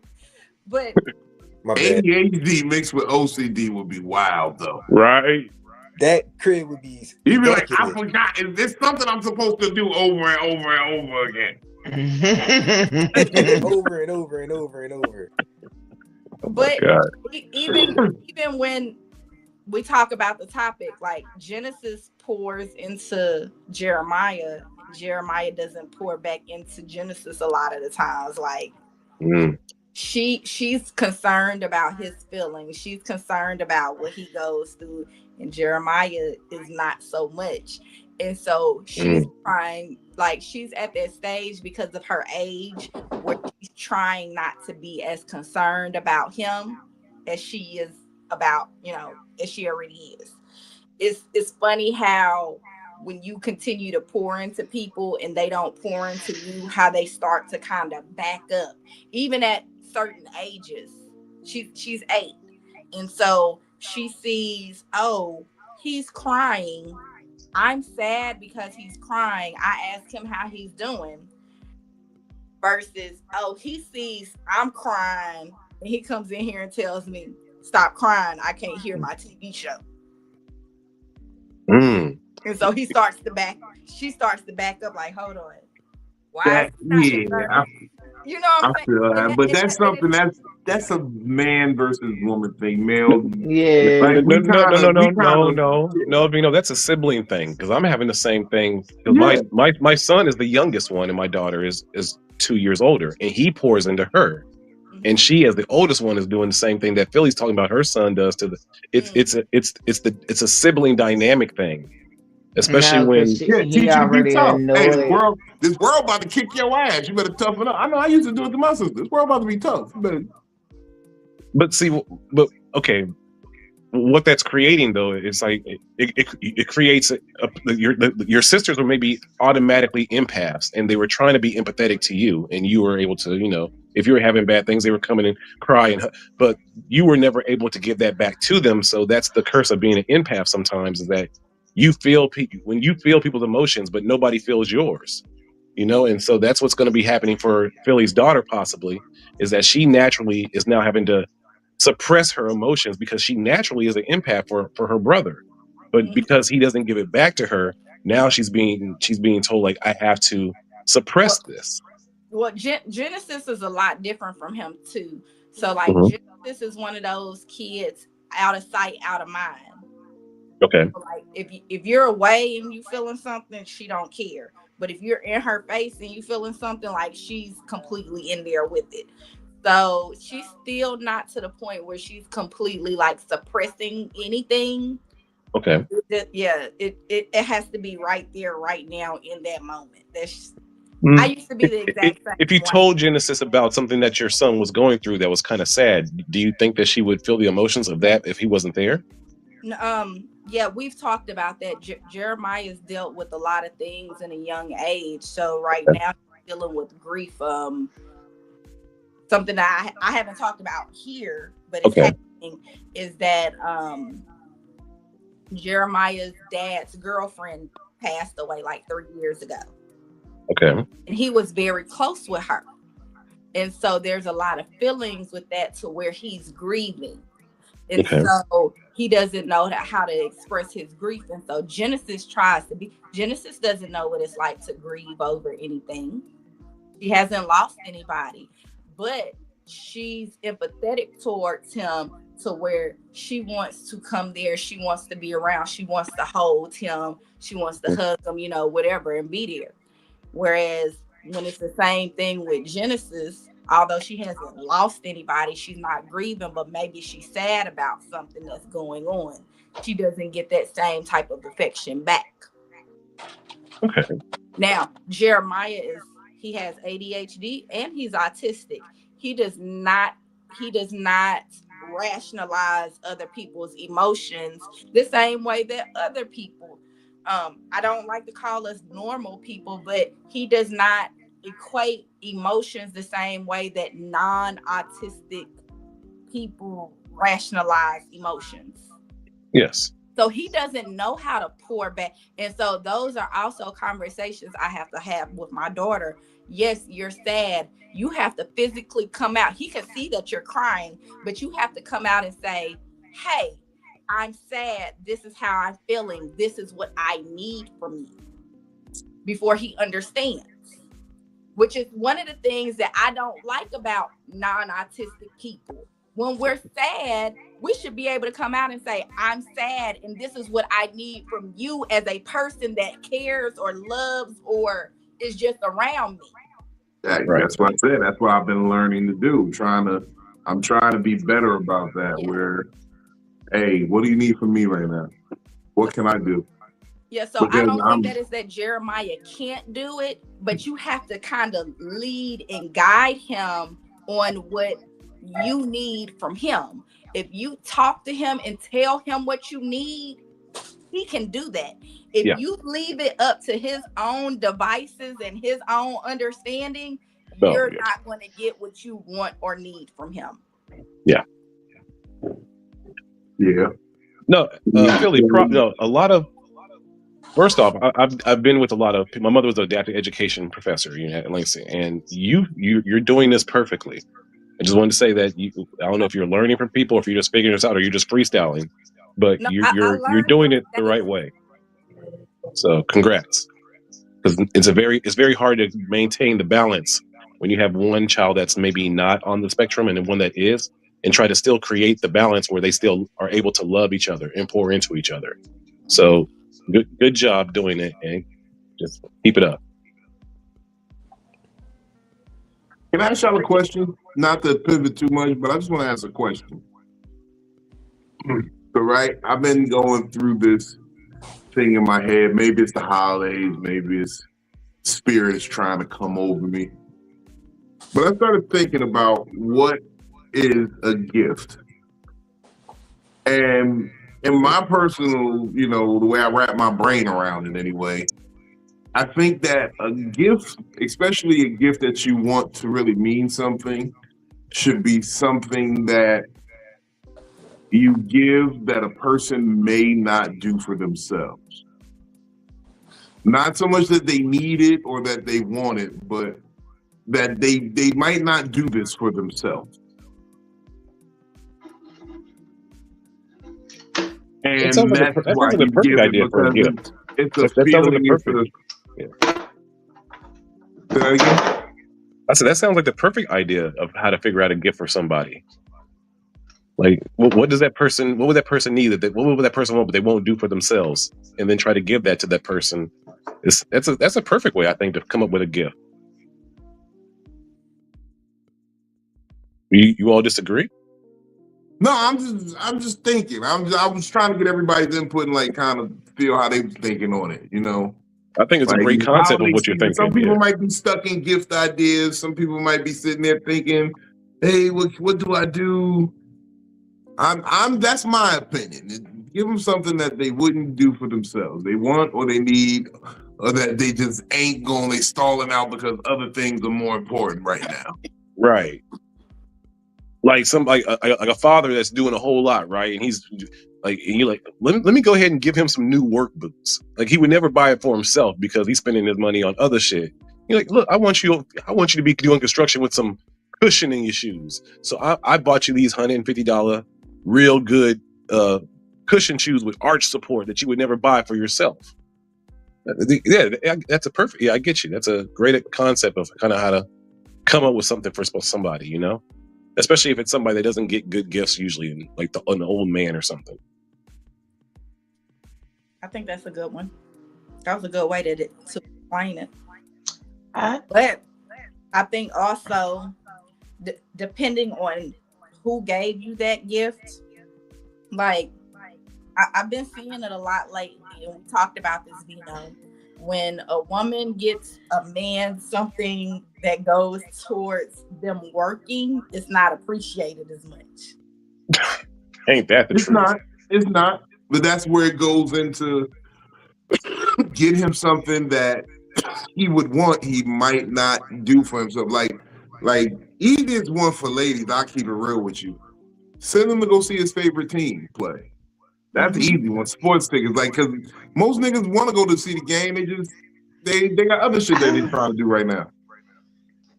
You know what I'm saying? But why is it things that's done for work-related gifts? I don't know where this came from. Sorry. I don't know why things that are work-related gifts, why isn't it reciprocated well from y'all? Like, what is the problem? Because if we gave you a new vacuum for Mother's Day, that would be tasty. I would love that. Exactly. I love new appliances. Brooklyn want to chime in with a question. Go ahead, Brooklyn. So what if you get your guy everything that he wants whenever he wants? Then what do you get him? Something that he wouldn't get himself. But everything that he wants and gets is everything that he has. Something that he wants that he ain't getting. You double up on what he's running low of. Exactly. I'm gonna stand on my business. There is something that every man wants that he ain't got yet. And what's that? Facts. Well, no, you just gotta study your man. If you study your man, you'll figure it out. Yeah.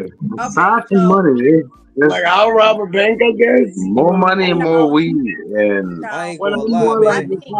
Yeah, like even in saying weed, it'd be like, Benny buy this weed, and he always got this weed, but if he get that weed, he ain't gonna pay for that weed. So I'm gonna go get him some of that weed and just show. I ain't gonna tell him to call. I'm gonna just show up with that weed.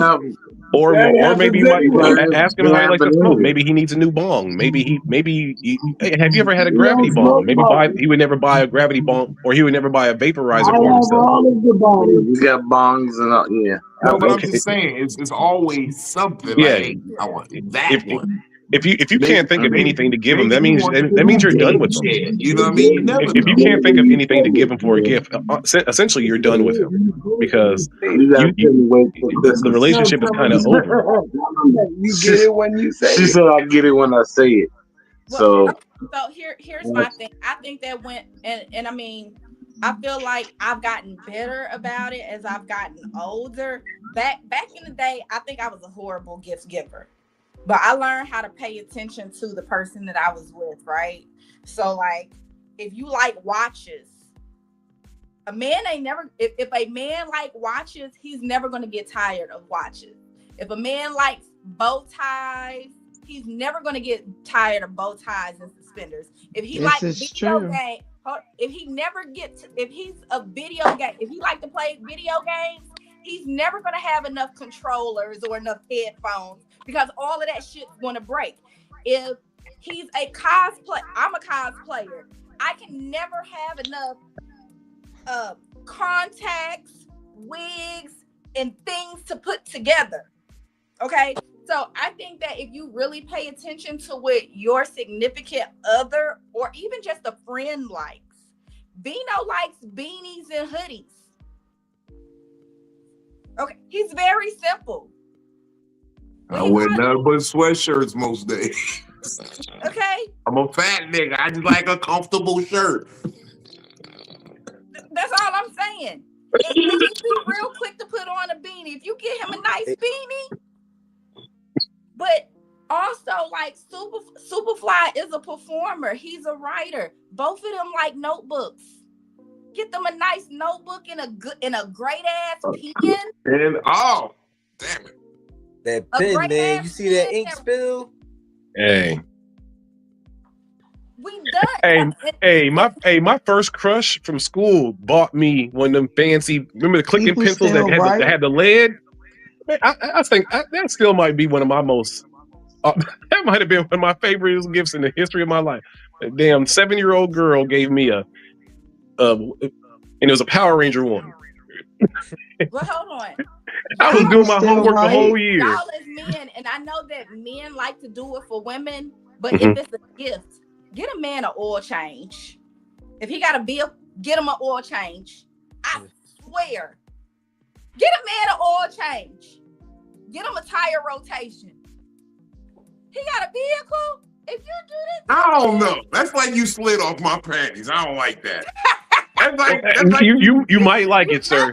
Just let it You happen. might like it. Just let it happen. You never know. You never know. You bitch your ear.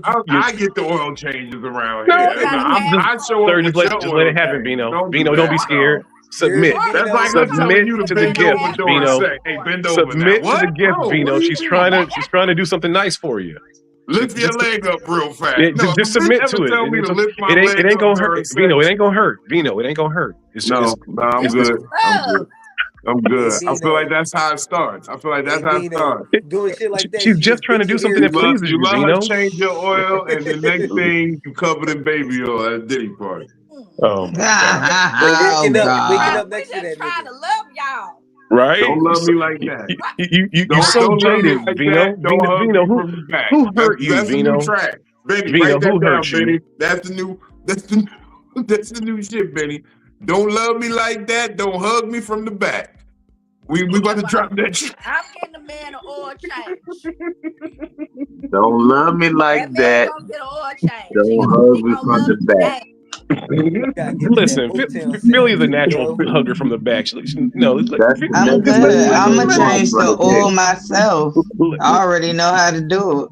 I That know is how the to do next it too, but I level ain't of gonna That's do it on no different. brand new That's car. different. If you could do it yourself, okay, you saying something different there. All right, but you got to do it in a sexy outfit. Don't go take my shit to You take gotta change my five oil in a cheerleader outfit. Oh, Vaseline. So first off, no, we not taking your car to get the oil change. I'm telling you, hey baby, happy birthday or whatever. I went ahead and scheduled you an appointment at wherever your vehicle goes. I've already paid for it. All you gotta do is go up there and drop it. Vaseline. You talking to other Vaseline. niggas? It's like, no. Jesus Christ. Bruh. Low key, because I'm gonna feel some type of way. Because what Oh my if I God. get there and this nigga like, Hold up. Stop. you the nigga Let who that white- moment of white comedy clothes sit. for you? Let that moment of comedy sit, Vino. Yo. Y'all ain't Because Y'all ain't I shit. pull up there and I'm like, that nigga look at me and say, yo, you the dude your wife called for you? Damn. see, and you know what? That would be the worst shit ever. So some woman did that trying to be so authentic. And he just This right here is why that women ain't don't funny. know what it But is. it's funny. Jesus fucking Christ. That's so I was evil. just joking. Y'all be Listen, like, me personally, women don't I know how to appreciate a give gift. good gifts. I just gave every woman a wonderful gift idea. And y'all like, no, don't do that for me. No, do it. Do it for your man. Get him an oil change. You know what? Appreciate a I'm gift, gonna get there. I'll be like, my personally. man, you said my wife scheduled this, right? While you doing that, cut my brake lines. I'm about to take myself the fuck out. I can't live with this shit. Why? What is wrong with this? Wait. Hold on. Let's talk about it. What's wrong with this gift idea? That is emasculating and then a motherfucker. Why? Don't make this Why? my vehicle. No, What? no. Because I thought about you and My I wife want scheduled your this to vehicle to Anyrex be for me. running. But yeah, You that's logical don't as even shit. know She that my scheduled next. vehicle need an oil change. You shouldn't even Because have to worry about that. your mileage is right there in the Right. left-hand corner of the I don't want you. You shouldn't even worry about that. I got that under control. You sit there. You look pretty. Are you a control freak? No, it's just Yep. when it comes to Yes. no, it ain't even a control freak thing. It's a gender role thing when it comes to this. It's a complete gender role. Dick drive this car. And I still want Dick to drive Wait, the car. wait. It's you not so like she's sit wait. back. When How Dick, it wait? see, Your mask. All he no, did is I'm just saying pay for your specifically, oil change. Dick drive this car. When it's my car, Dick drive this car. I don't let my lady even drive my car. Bam, she's just Baby, you scheduling an supposed to appointment just- and paying for the oil change. What's No, the don't issue? even do that. Not with my car. And I got car advisors. So Not I with my got- car. Am I? Wait. and I got You Other want to do me other again? guys. You want to do me Am- again? Am I? Do Wait, that where for do yourself. y'all Be like, lie? oh, baby, We gotta. you got your own car service? Oh, look at you. Come here. Wait, other gentlemen, Thank you. please chime in on this. Where are y'all at on this? So, for me, I ain't gonna lie. If I was, speaking of, maybe I was talking in the morning, like, yeah, I gotta go get the oil change today or something like that. She beat me to the scheduling. One thing, I get to an extent what Vino was talking about, not letting your woman take the masculine responsibilities and things to that manner, because that's a part of that might be a part of the reasons why she had that spark for you. Wait, you're just getting the wait. I'm confused. Are we talking You about the same ain't thing? telling me. You gonna pull up. They're gonna be like, I'm not just saying. Jason. I'm not just saying the oil change, or I'm not just saying the oil change only. Like, I'm just saying, like, some of the things that we tend to do as the men in this situation. You feel me? Like, As men, we would take our car to get serviced. I get that, but hey, I'm gonna put it to you like your this. masculinity is not lessened if she pays for that. Yes, it is. Yes, it is. How? I'm If your failing as a man if my girl has to take out the garbage too much. If your masculinity is taken away that easily, then your masculinity is not strong in the first place. If your masculinity is... If it's 6 p.m. and we just chilling in the house and my girl get up and have to go take out the garbage, I'm failing as a man. Okay, that's completely different. Okay, you're making a completely different analogy. We're staying on the... She's just trying to... But no, that's to say what is not... Like, you can be failing as a man. Like, don't touch my car. I'm failing as a man if you have to service my car. See, here's the thing. So let's just say this. Say it's your birthday or something. I got a whole day planned out for you. And one of the things that I know is that your car needs oil change. Hey, baby, let's go and drop your car off here. I've already scheduled the appointment. We're going to drop your car off here. I'm going to take you to brunch. I'm going to get you drunk off a couple of mimosas. And then we're going to do whatever. Okay, see, now you making it more appetizing. We went together. Don't make me go over there and be like... Or hold on, yeah, my wife sent me. Maybe I know. You know what? It's your off day. You don't have nothing planned. You're not hanging out with your boys. You're not hanging out with me.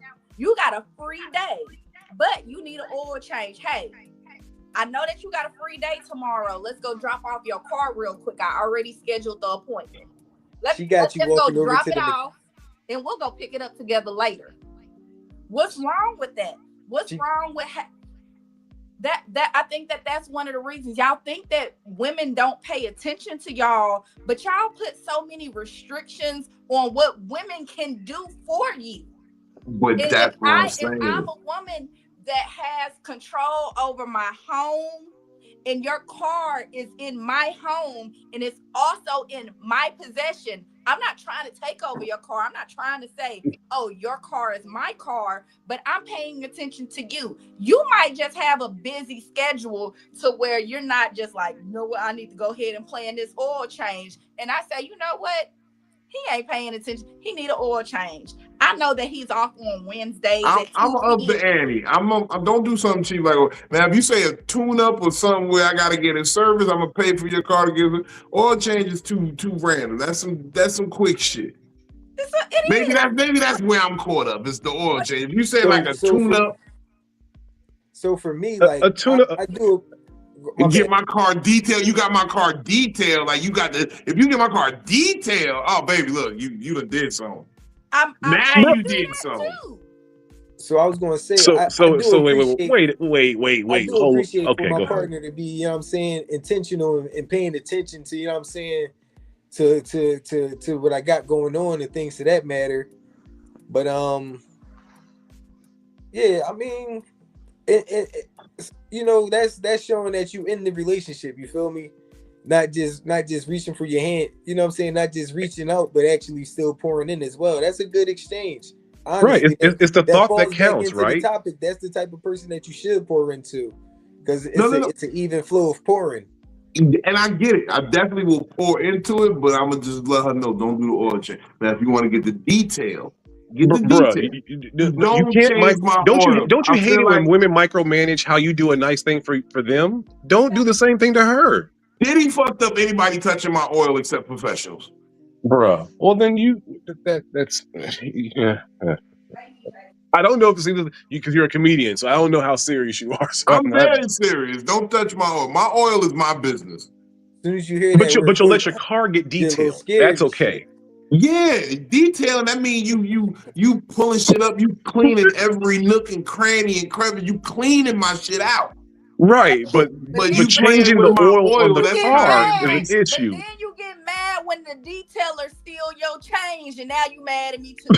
I don't give a fuck about the change. It don't matter, no change. Look, my thing is this. Hey, This is why these I say motherfuckers stole all my roaches out the ashtray. Listen, if they No. stole the change, This was my thing. I'm an old Don't you drug hate it when the dealer. Mexicans steal the roaches out the ashtray? I used to tell that them happens to me niggas all the time in steal it. Oklahoma. I say, Poppy, anything you find in the car, you keep.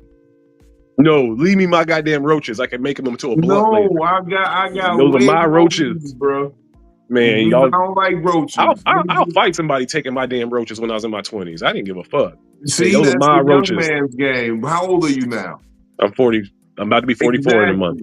Exactly. If you still fight niggas over roaches, you failed as a man. You know what? I'll still fight somebody. If someone took my roaches, I don't smoke blunts no more. But if I had a bunch of roaches here, I could turn. If someone just came and took them, I'd fight them. I used to have a bitch back in the day that she would come suck my dick, and all she would ask is could she take the roaches from my ashtray. How many roaches was there? That's what I'm saying. I started picking up on it. She would come later in the week because what I would do is on Sunday roll a zombie blunt of all the roaches in my ashtray, and she would be coming on like a Thursday, getting Monday, Tuesday, Wednesday, and I was like, "Oh, you trying to come? I'm trying to get some head from you on a Monday. What's up?" And the day that I decide to, if she was coming to suck your dick just to smoke your roaches, bro, she definitely was a crackhead. No, she wasn't a crackhead. He had some gnarly ass fucking roaches. Y'all don't know back in the day in the 80s how hard it was to get good weed. First of all, fam, in the 80s and 90s, weed was so hard to get good weed. He was probably smoking some good weed. And at that time, how old do you think I am, sir? I'm just like a year or two older than you. Bullshit. You said you 40? I'm 43. I'm 43 right now, actually. Oh, wait, you're 43 am I older right than now? you? We the same age. Wait, hold up. My birthday's in January. I'm turning 44. Am I older than you? Yes, you are. You're older than me. Bullshit. You've been adopted or some shit. Somebody lied to you and you're older than me. You're older than me. I just had a hard life. Can't be. I'm 73 in drug dealer years. These are drug dealer years on my face. This is what surviving the streets gets you. This is the message I give to the kids. I go there like, y'all know I'm 38. This is what running from the streets gets you. This is the face of Tom from Boondocks. I don't get in trouble because I can't go to jail and have this shit shown. You know? I do say that niggas who deal with white women do stay younger a little. I don't deal with white women. For the love of God, I dealt with one white woman. It was like that joke. Like if you fuck one goat, you're a goat fucker for the rest of your life. I fucked one white chick. First of all, we don't subscribe to that tank shit where you be like, you can suck two dicks and still not be. You touch another nigga dick, you're gay. If you touch a penis other than your own or your son's while changing a diaper, you gay. Throw in the towel. Wait, no. I helped my cousin when he broke both of his arms when he did a spring, and I had to help him out. He would have just been a pissy nigga with broken arms. Cuz with a pee on himself chilling with me. Everything, I swear, with black people, anything can make you gay when it really is supposed to be the logical. If you do a homosexual act with another man, that is what makes you gay. But for some reason in our community, whatever we do say, no matter what, that makes us gay. When instead it's really should just be what makes it gay. Boing, man.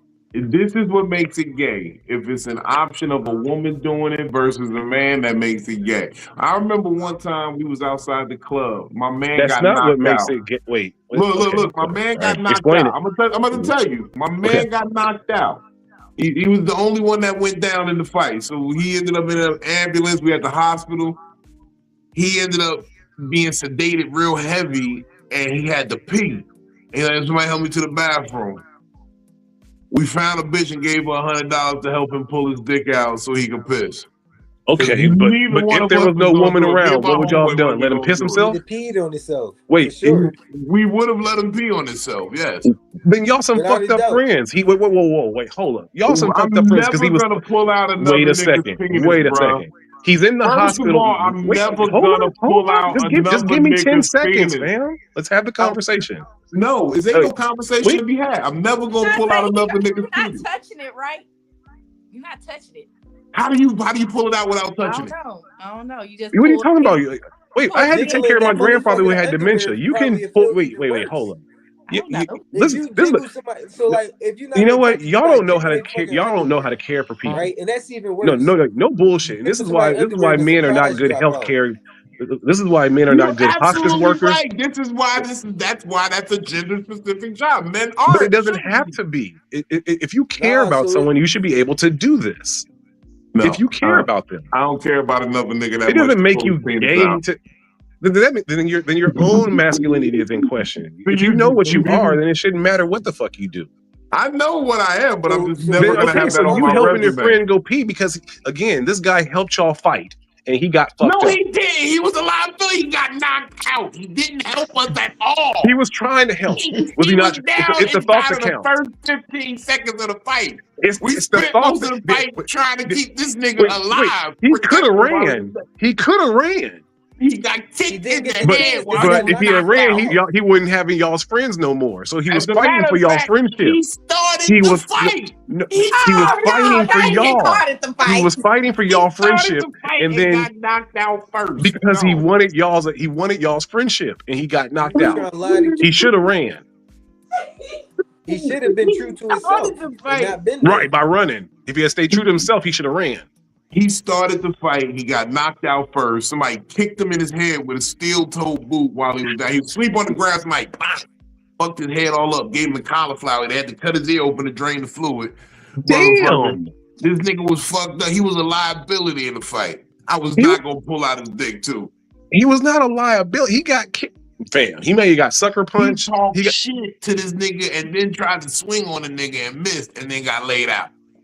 Okay, hold on. So wait. Okay, did he start the fight? He started the fight. Oh, wait, hold on. That changes things. Sir, that changes everything. To get niggas off this nigga. Okay, sir. I didn't want to. Why you even let me dig myself into this hole now when I'm about to fucking see? You told the story wrong. You started. Now I ain't gonna help him now. How dare you? How dare you leave out that vital information that he started? And you would have helped pull a nigga dick out. This is why you never pull out a nigga dick. Help niggas pull their dicks out, bro. Why you never pull them right there. That's why I help him pull his dick out. And then y'all tell he started the fight, right? And I got his dick in my hand. Like, wait, what? Yeah. The dick out volunteering shit. You was trying to pour into him, and now you found out that he never poured into you in the first place. Exactly. He just used you to pull his shit out. Shout out Tiffany, the young lady. I'm gonna kick him. I'm gonna kick him while his pants is down. I'm gonna kick him while his pants is down. He gonna fall. You motherfucker. You started this shit. Let him pee on himself. Well, now I will, because I found out he started the fight. I would let him pee on himself. Look, I thought this was the nerdy friend trying to be down with the big boys who's had a fight, and he was trying to make sure we all have that friend that we know can't fight, and I thought it was that situation where he saw his friends fighting and was like, I gotta come help, and got mollywopped and knocked the fuck out. I thought it was that kind of a situation. Nah, the nigga talk shit to some nigga outside the club. He was saying some shit about bitches, and he was like, "Yeah, I was fucking with your girl," and some shit he said. I don't even remember the exact shit he said, but it was enough for the nigga to be like, "What you say to me, nigga?" And when he said, "What you say to me?" The nigga I was with swung on the nigga, but he missed. It was like it was the He did laziest punch I ever a seen whip thrown. punch, the phantom Yeah, punch. It was the laziest punch I ever seen thrown. Like he was playing with the nigga or something. It was a whiskey punch. But the nigga squared back up. He jumped back. He was like, bang, bang, and the nigga was asleep. I was like, oh, get off my man. So I grabbed him, pushed him out the way. But then somebody else came and booted my nigga in the head right while he was asleep on the ground. I fractured my big toe on my right foot before kicking somebody in the forehead. Yeah, shit. Wow. I had remember when Adidas made those half shell tops? Yeah. The shell on the front half of it, but not the top part. Mm-hmm. I had on a pair of those, right? It was the black and gray ones. And you know, me and my homies, we was leaving a party and we seen some people we had an issue with. So they was smaller people in comparison to me, you feel me? So I let my with some kids? What you mean? Like wait, hold up. No, we was all the same age. I was just always okay, a lot bigger, you feel me? Like at 17, I was 195. All right. You feel me? All So right. like I say that, you know what I'm saying? So like I let my shorter homies rumble them or whatnot. And eventually we was all the same age as well, but eventually I was feeling like the fight was taking too long. So I came out, I knocked the one guy down, one punch. Then I went to the second guy. He was there like the final boss of like the Kung Fu master. No, he was just sitting there watching. It's like, this is taking too long. Let me wrap this shit up. How I was there, bro. And then the second guy, when I hit him, I was a little bit upset because I had to come out and fight. You feel me? Because like I'm like, man, y'all should have had that shit squared off. This man is shredder. I kicked him in the forehead, and I had a hairline fracture on my big toe. That might be one of the most intense pains I had, like with no physical injury showing. I'm sorry. Evil Kung Fu Ninja Man. So you're telling me your most vicious injury in life was when you ended up probably kicking the shit out of somebody in the face? That was like your most painful injury?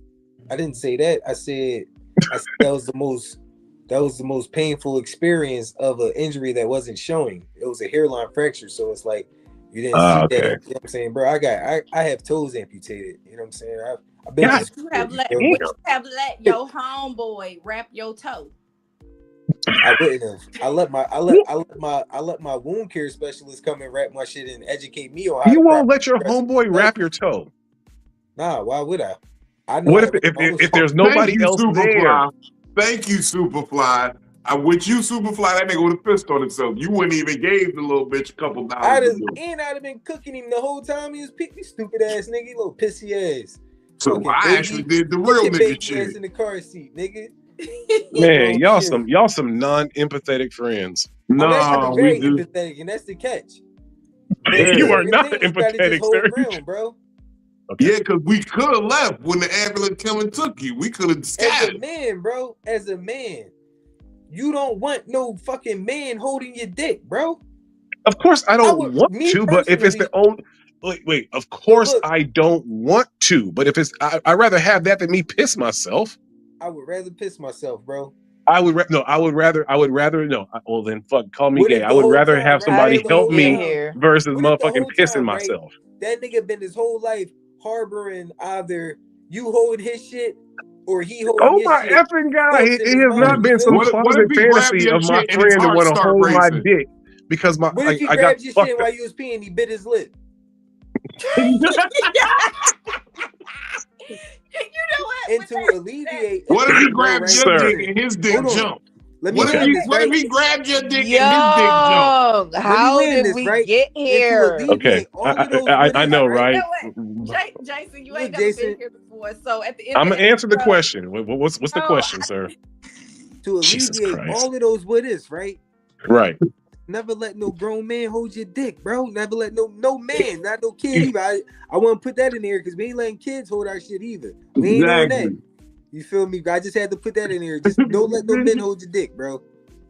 It's not something on my bucket list, but if the fucking, you know what I mean? But anything about a bucket list. This is what we talking about. I said it's not something on my bucket list. I said. Here? I didn't say Jason want to pull somebody's dick out, apparently. That nigga Jason no, wait. Oh my effing God. I was drunk. I had something fucked up going on with my leg. I'll Who's be able to pull driving? down my pants and Juice will hold me up. As long as the pee don't get on her, she good. That's different though. Yeah. Why is Who's it different? driving? Because women can do shit like that, bro. Wait, who said men can't do shit like that? What, society A and other lot of men? men. Me, Well, then Vino, fuck Benny, society and fuck other men. I my don't give a dad, shit what my y'all think. That grandpa, shit's his dumb. grandpa. It doesn't make and logical let's sense. not even just say men. Okay, time out. Let me give you Black this men. example, Jason. Okay. Women can come up to each other and be like, girl, your titties are looking, how you getting like this? Can we come up to each other and be like, yo, my man, your nuts is... No, but I've seen many men who be I've seen many men who are in workout mode and be doing all them creatines and working out, and I've seen them go up to each other and admire their bodies and, hey man, you working out, you hitting them. I've seen that. Bro, It's the same thing. listen, It's the bro, same Yeah, them niggas vibration. are just gay because too. they big and all husky and all that shit, they can be freaks too, bro. Bodybuilding niggas are gay. Bodybuilding niggas are But no, latently not even the homosexual. bodybuilder. I'm talking about old black men. Hey man, you hitting them? Hey, bro, The at whole this black point, men be gay too. The whole Okay, black so men are starting to lose their so shit. when women do that, it's the same thing when men do that. It's the same gay. shit. at this, Yeah. hey, Jason, But we all at this know point, every bro, woman's a little bit gay. my fault, I missed your name. At this point, bro, Yeah, I feel like you're true. trying to justify helping niggas piss, bro, and I don't like that for you, bro. It's what I was put on this planet for. I want to help men be able to piss whenever they need to piss, and if they can't, I don't want no one to piss on themselves. Okay, it's against my religion, and I don't know what religion you are. I think But in you my told religion, yourself. if you end up pissing yourself, you end up going to hell. So Jason it's Peeman. very important to make sure that you go through your entire life not pissing yourself. That's his That's last my name, religion, Peeman. and don't you tread on my religion. Okay. Okay, so Yes. This I was had to use. Superfly, you wanna tell us where you I had to at? cheat and use a religious exemption to win Where my you gonna argument. I be know. at, Superfly? bang. December 27th, we will be in Philadelphia at the Love Jones Unplugged Acoustic Showcase. That is as it says, an acoustic showcase, which is a live band performances. We have 4 artists, 30 to 45 minute sets, giving the artists the time to get interpersonal with the audience, being interviewed by the audience in between their pieces. Pause. We got some pause. In between their craft, their work, their artistry. Niggas, man. Got some big things brewing. I don't have the show dates yet, but I will say got some very, very big things brewing. You might see Superfly No Wings in the city very close to you very often. And that's for everybody, because this road life about to pick up, like T.I. would say, expeditiously. If you need studio time, tap in with the team, 2 Ill Studios in Philadelphia. We do mixing, mastering, recording, songwriting, beat production, stage development, artist development, marketing. We can help you construct your EPKs. Tap in with the team. We tap in and help you with your merchandise. Anything you need, we on it with speed. Smile, it's only life. Anything that you don't have probably wasn't for you, and if it was for you, you just got to work hard to get it. That's my share. My nigga, Superfly, thank you for tapping in, brother. My dog, I always appreciate being a guest, man, being a part of the growing community, man. Even though sometimes we get niggas that come through talking about holding their cousins. Hey, so they can we're not even about to get back on that. He wanted to get back on. Okay. No, it's Juicy. Tell where you at, Miss Juice, where they can find you. So you can find me on Instagram at Miss Juicy Mode 3.tv2 and Twitter at Miss Juicy Mom. And here on She fried. No, I am, but I'm not, but I am, but I'm not. But you can find me here on Psycho-Babble on Mondays and Wednesdays and Fat Nigga Fridays, and that's pretty much it. Back to you. Hey, thank you, Miss Juice. Jason, talk to them, man. Tell them where they can find you at.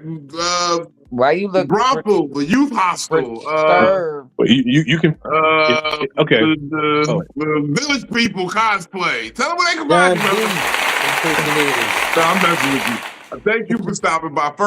Seriously, hold on. First of all, Thank you for stopping by. I appreciate your conversation. You definitely came through with some good talking points, man. Facts. And tell the folks where they can find you for real. Okay. If you ever see anyone with broken arms holding a pee, you can find me. If you ever see a man that is holding his pee and he can't get out and he's looking around for anyone to help him, you will find me. Whenever you see someone having to hold their urine and there's nobody to assist them, man or woman, and they just need someone to pull a zipper down, you will find me, because that apparently is my my move in life. Gloves? So yeah, of course I got No, gloves. he raw dog it. Yeah. Thank you for at least saying that. That's where you'll find me. Okay, anyone struggling trying to pee, that's my goal. That's where you'll find me. With your meat getting released. This boy's a cereal. Let me help you, piss ass nigga. Yep. They call me Pissy Yellow. That's my Wu-Tang name. Yeah, Pissy Yellow. My God. Oh my God. I'm sticking with that outro. That's my outro. I'm running with it. Fuck it. Okay, I don't give a shit. Clip it. Meat man. I have no ego. I don't give a fuck. Damn. Benny, talk to him, Benny. Tell him where he can find you. Keep your hands down, Benny. Keep your hands down. Benny look like Chinaman. Y'all can find me on all social media, Benny Blanco Perry. I think I got a show coming up on January 11th. I gotta finalize that. I think. You said, what was I smoking? He's smoking that stroke sativa. Shit. You can't say that word after helping niggas piss. Oh my God, I can't even say the word stroke. He looked like he had a stroke. Fuck you. Don't you tread on my comedy just because I believe in helping niggas piss. I can still say the goddamn word stroke. This man over here. The last man that wanted to help niggas pee all the time might be getting out of prison soon. So if you want to take that nigga place, his name was Robert Sylvester though. But no, it's okay. I'm retired now. You know, my pee holding days was in my youth. Yeah. Drip. But now I should be having. This is a lot. I should be having a show January 11th. Other than that, happy holidays. We in the middle of it. It's almost Capricorn season, so Aquarius season. Ain't nobody saying nothing about y'all. Brooklyn talking about some Aquarius. We defrosted. We're not there yet. But that's it. My nigga, thank you for coming through. The gas prices in Manhattan. You said what's What a deal. Philly, you on mute. You on mute. You've been clutching your pearls. I ain't got my pearls on. Like, I've been holding my pearls. You know, I found out that today was National Wear Your Pearls Day. I ain't even know it. But I wish I would have had on my pearls. Hey everybody, y'all can catch me. I am DamnItPhilly. Say my name like Hank Hill. DamnItPhilly. Like I need to get back to that. Say my name like. Yo, please record that. Whoever said the DamnItPhilly and make that her intro. That was fucking hilarious. I can't believe that. No, I just chimed in with your ad lib. DamnItPhilly. No, like my name is DamnItPhilly. Say my name like Hank Hill. You can find me on Instagram and TikTok. Don't look for me on Facebook. I will not accept your request if you find me. But anyways, y'all can catch me on here every Monday and Wednesday on Psycho-Babble here with Big Vino. And then also I had came up with a topic on Friday for story time with Philly for tomorrow, but I gotta look for it. So please, I once I refine my topic because it was a good one. I'm definitely going to do story time with Philly tomorrow. But the topic that I had when I was drunk, it went out the window. We'll have a topic tomorrow. Ooh, you should tell us a story about the pirate and the confused lesbian. Yeah. The pirate and the confused lesbian. I'm confused about their relationship. Did you just make them scissor with your fingers, like as you were like trying to? I'm trying. Okay. I'm still confused about their relationship myself. Bow, bow, bow. So You know. we might be able to work that one in there somewhere, but I gotta figure out where it correlates. So definitely catch me on Instagram tomorrow with Storytime with Philly. I'm gonna have something good for you guys, and then I'm bringing popcorn. Huh? Yeah. I'm bringing popcorn. I'm bringing back. Absolutely. Most Fridays, I'm here on Fat Nigga Friday. I am still a skinny girl in a fat nigga world. Even if I show up when everything is done, I still showed up in the world. You show up. That's all you got to do. That's why I pour into you, Phil. I love you. I love you too. So man, I'm gonna yeah, that's proud. Happy New Year and Merry Christmas and Happy Holidays to everyone. We still gonna be here. We still gonna be here on Wednesday? Yes, we are. Y'all gonna do the hard hands. Hold on. Y'all what side we gotta put it on? Is it the right left on side top or of the right? horn? Huh? Right on your left side. Left side. You gotta put it on top of your horn. Your horn. No, this is my on your left side. horn, The camera slipped. Okay, I know my left from my right. This is my left side. Yeah. Okay. No, but this camera's right. They're gonna show it properly. Yeah. So, anyways, happy holidays. Love y'all, all of y'all. Thank y'all for pouring into us as much as we continue to pour into y'all. Thank you for showing up and watching and tuning in and all of the comments and all of the views and everything that y'all continue to give us. We're only going to continue to keep doing this. There's a reason we keep doing it.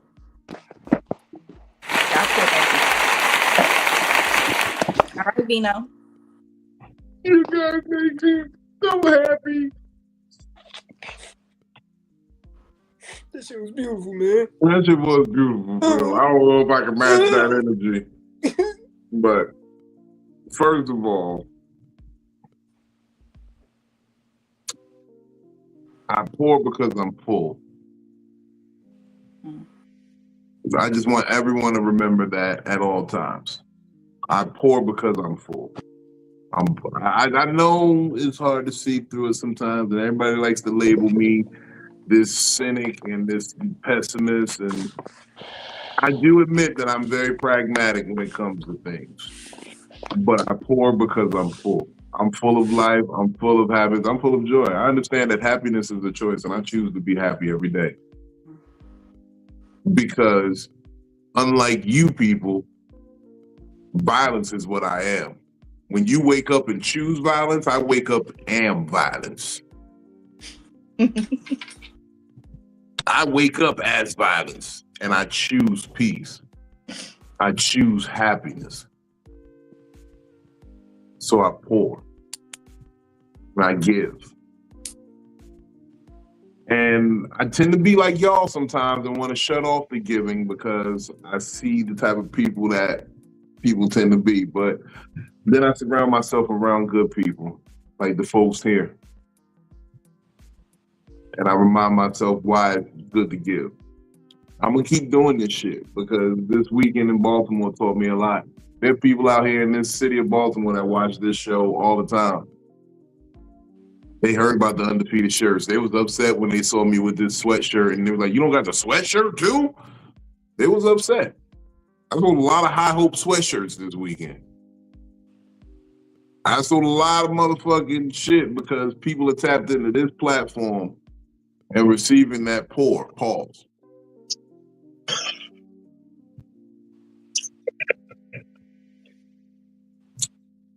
I appreciate each and every one of y'all. Merry Christmas.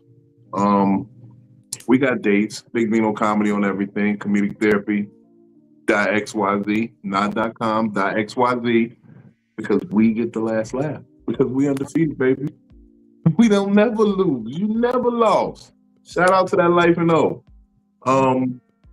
What we got? We got private Christmas gig next week. We got New Year's Eve in Richmond. I'm doing New Year's Eve in Richmond. I'll be in Richmond, Virginia. Has a funny bone. New Year's Eve.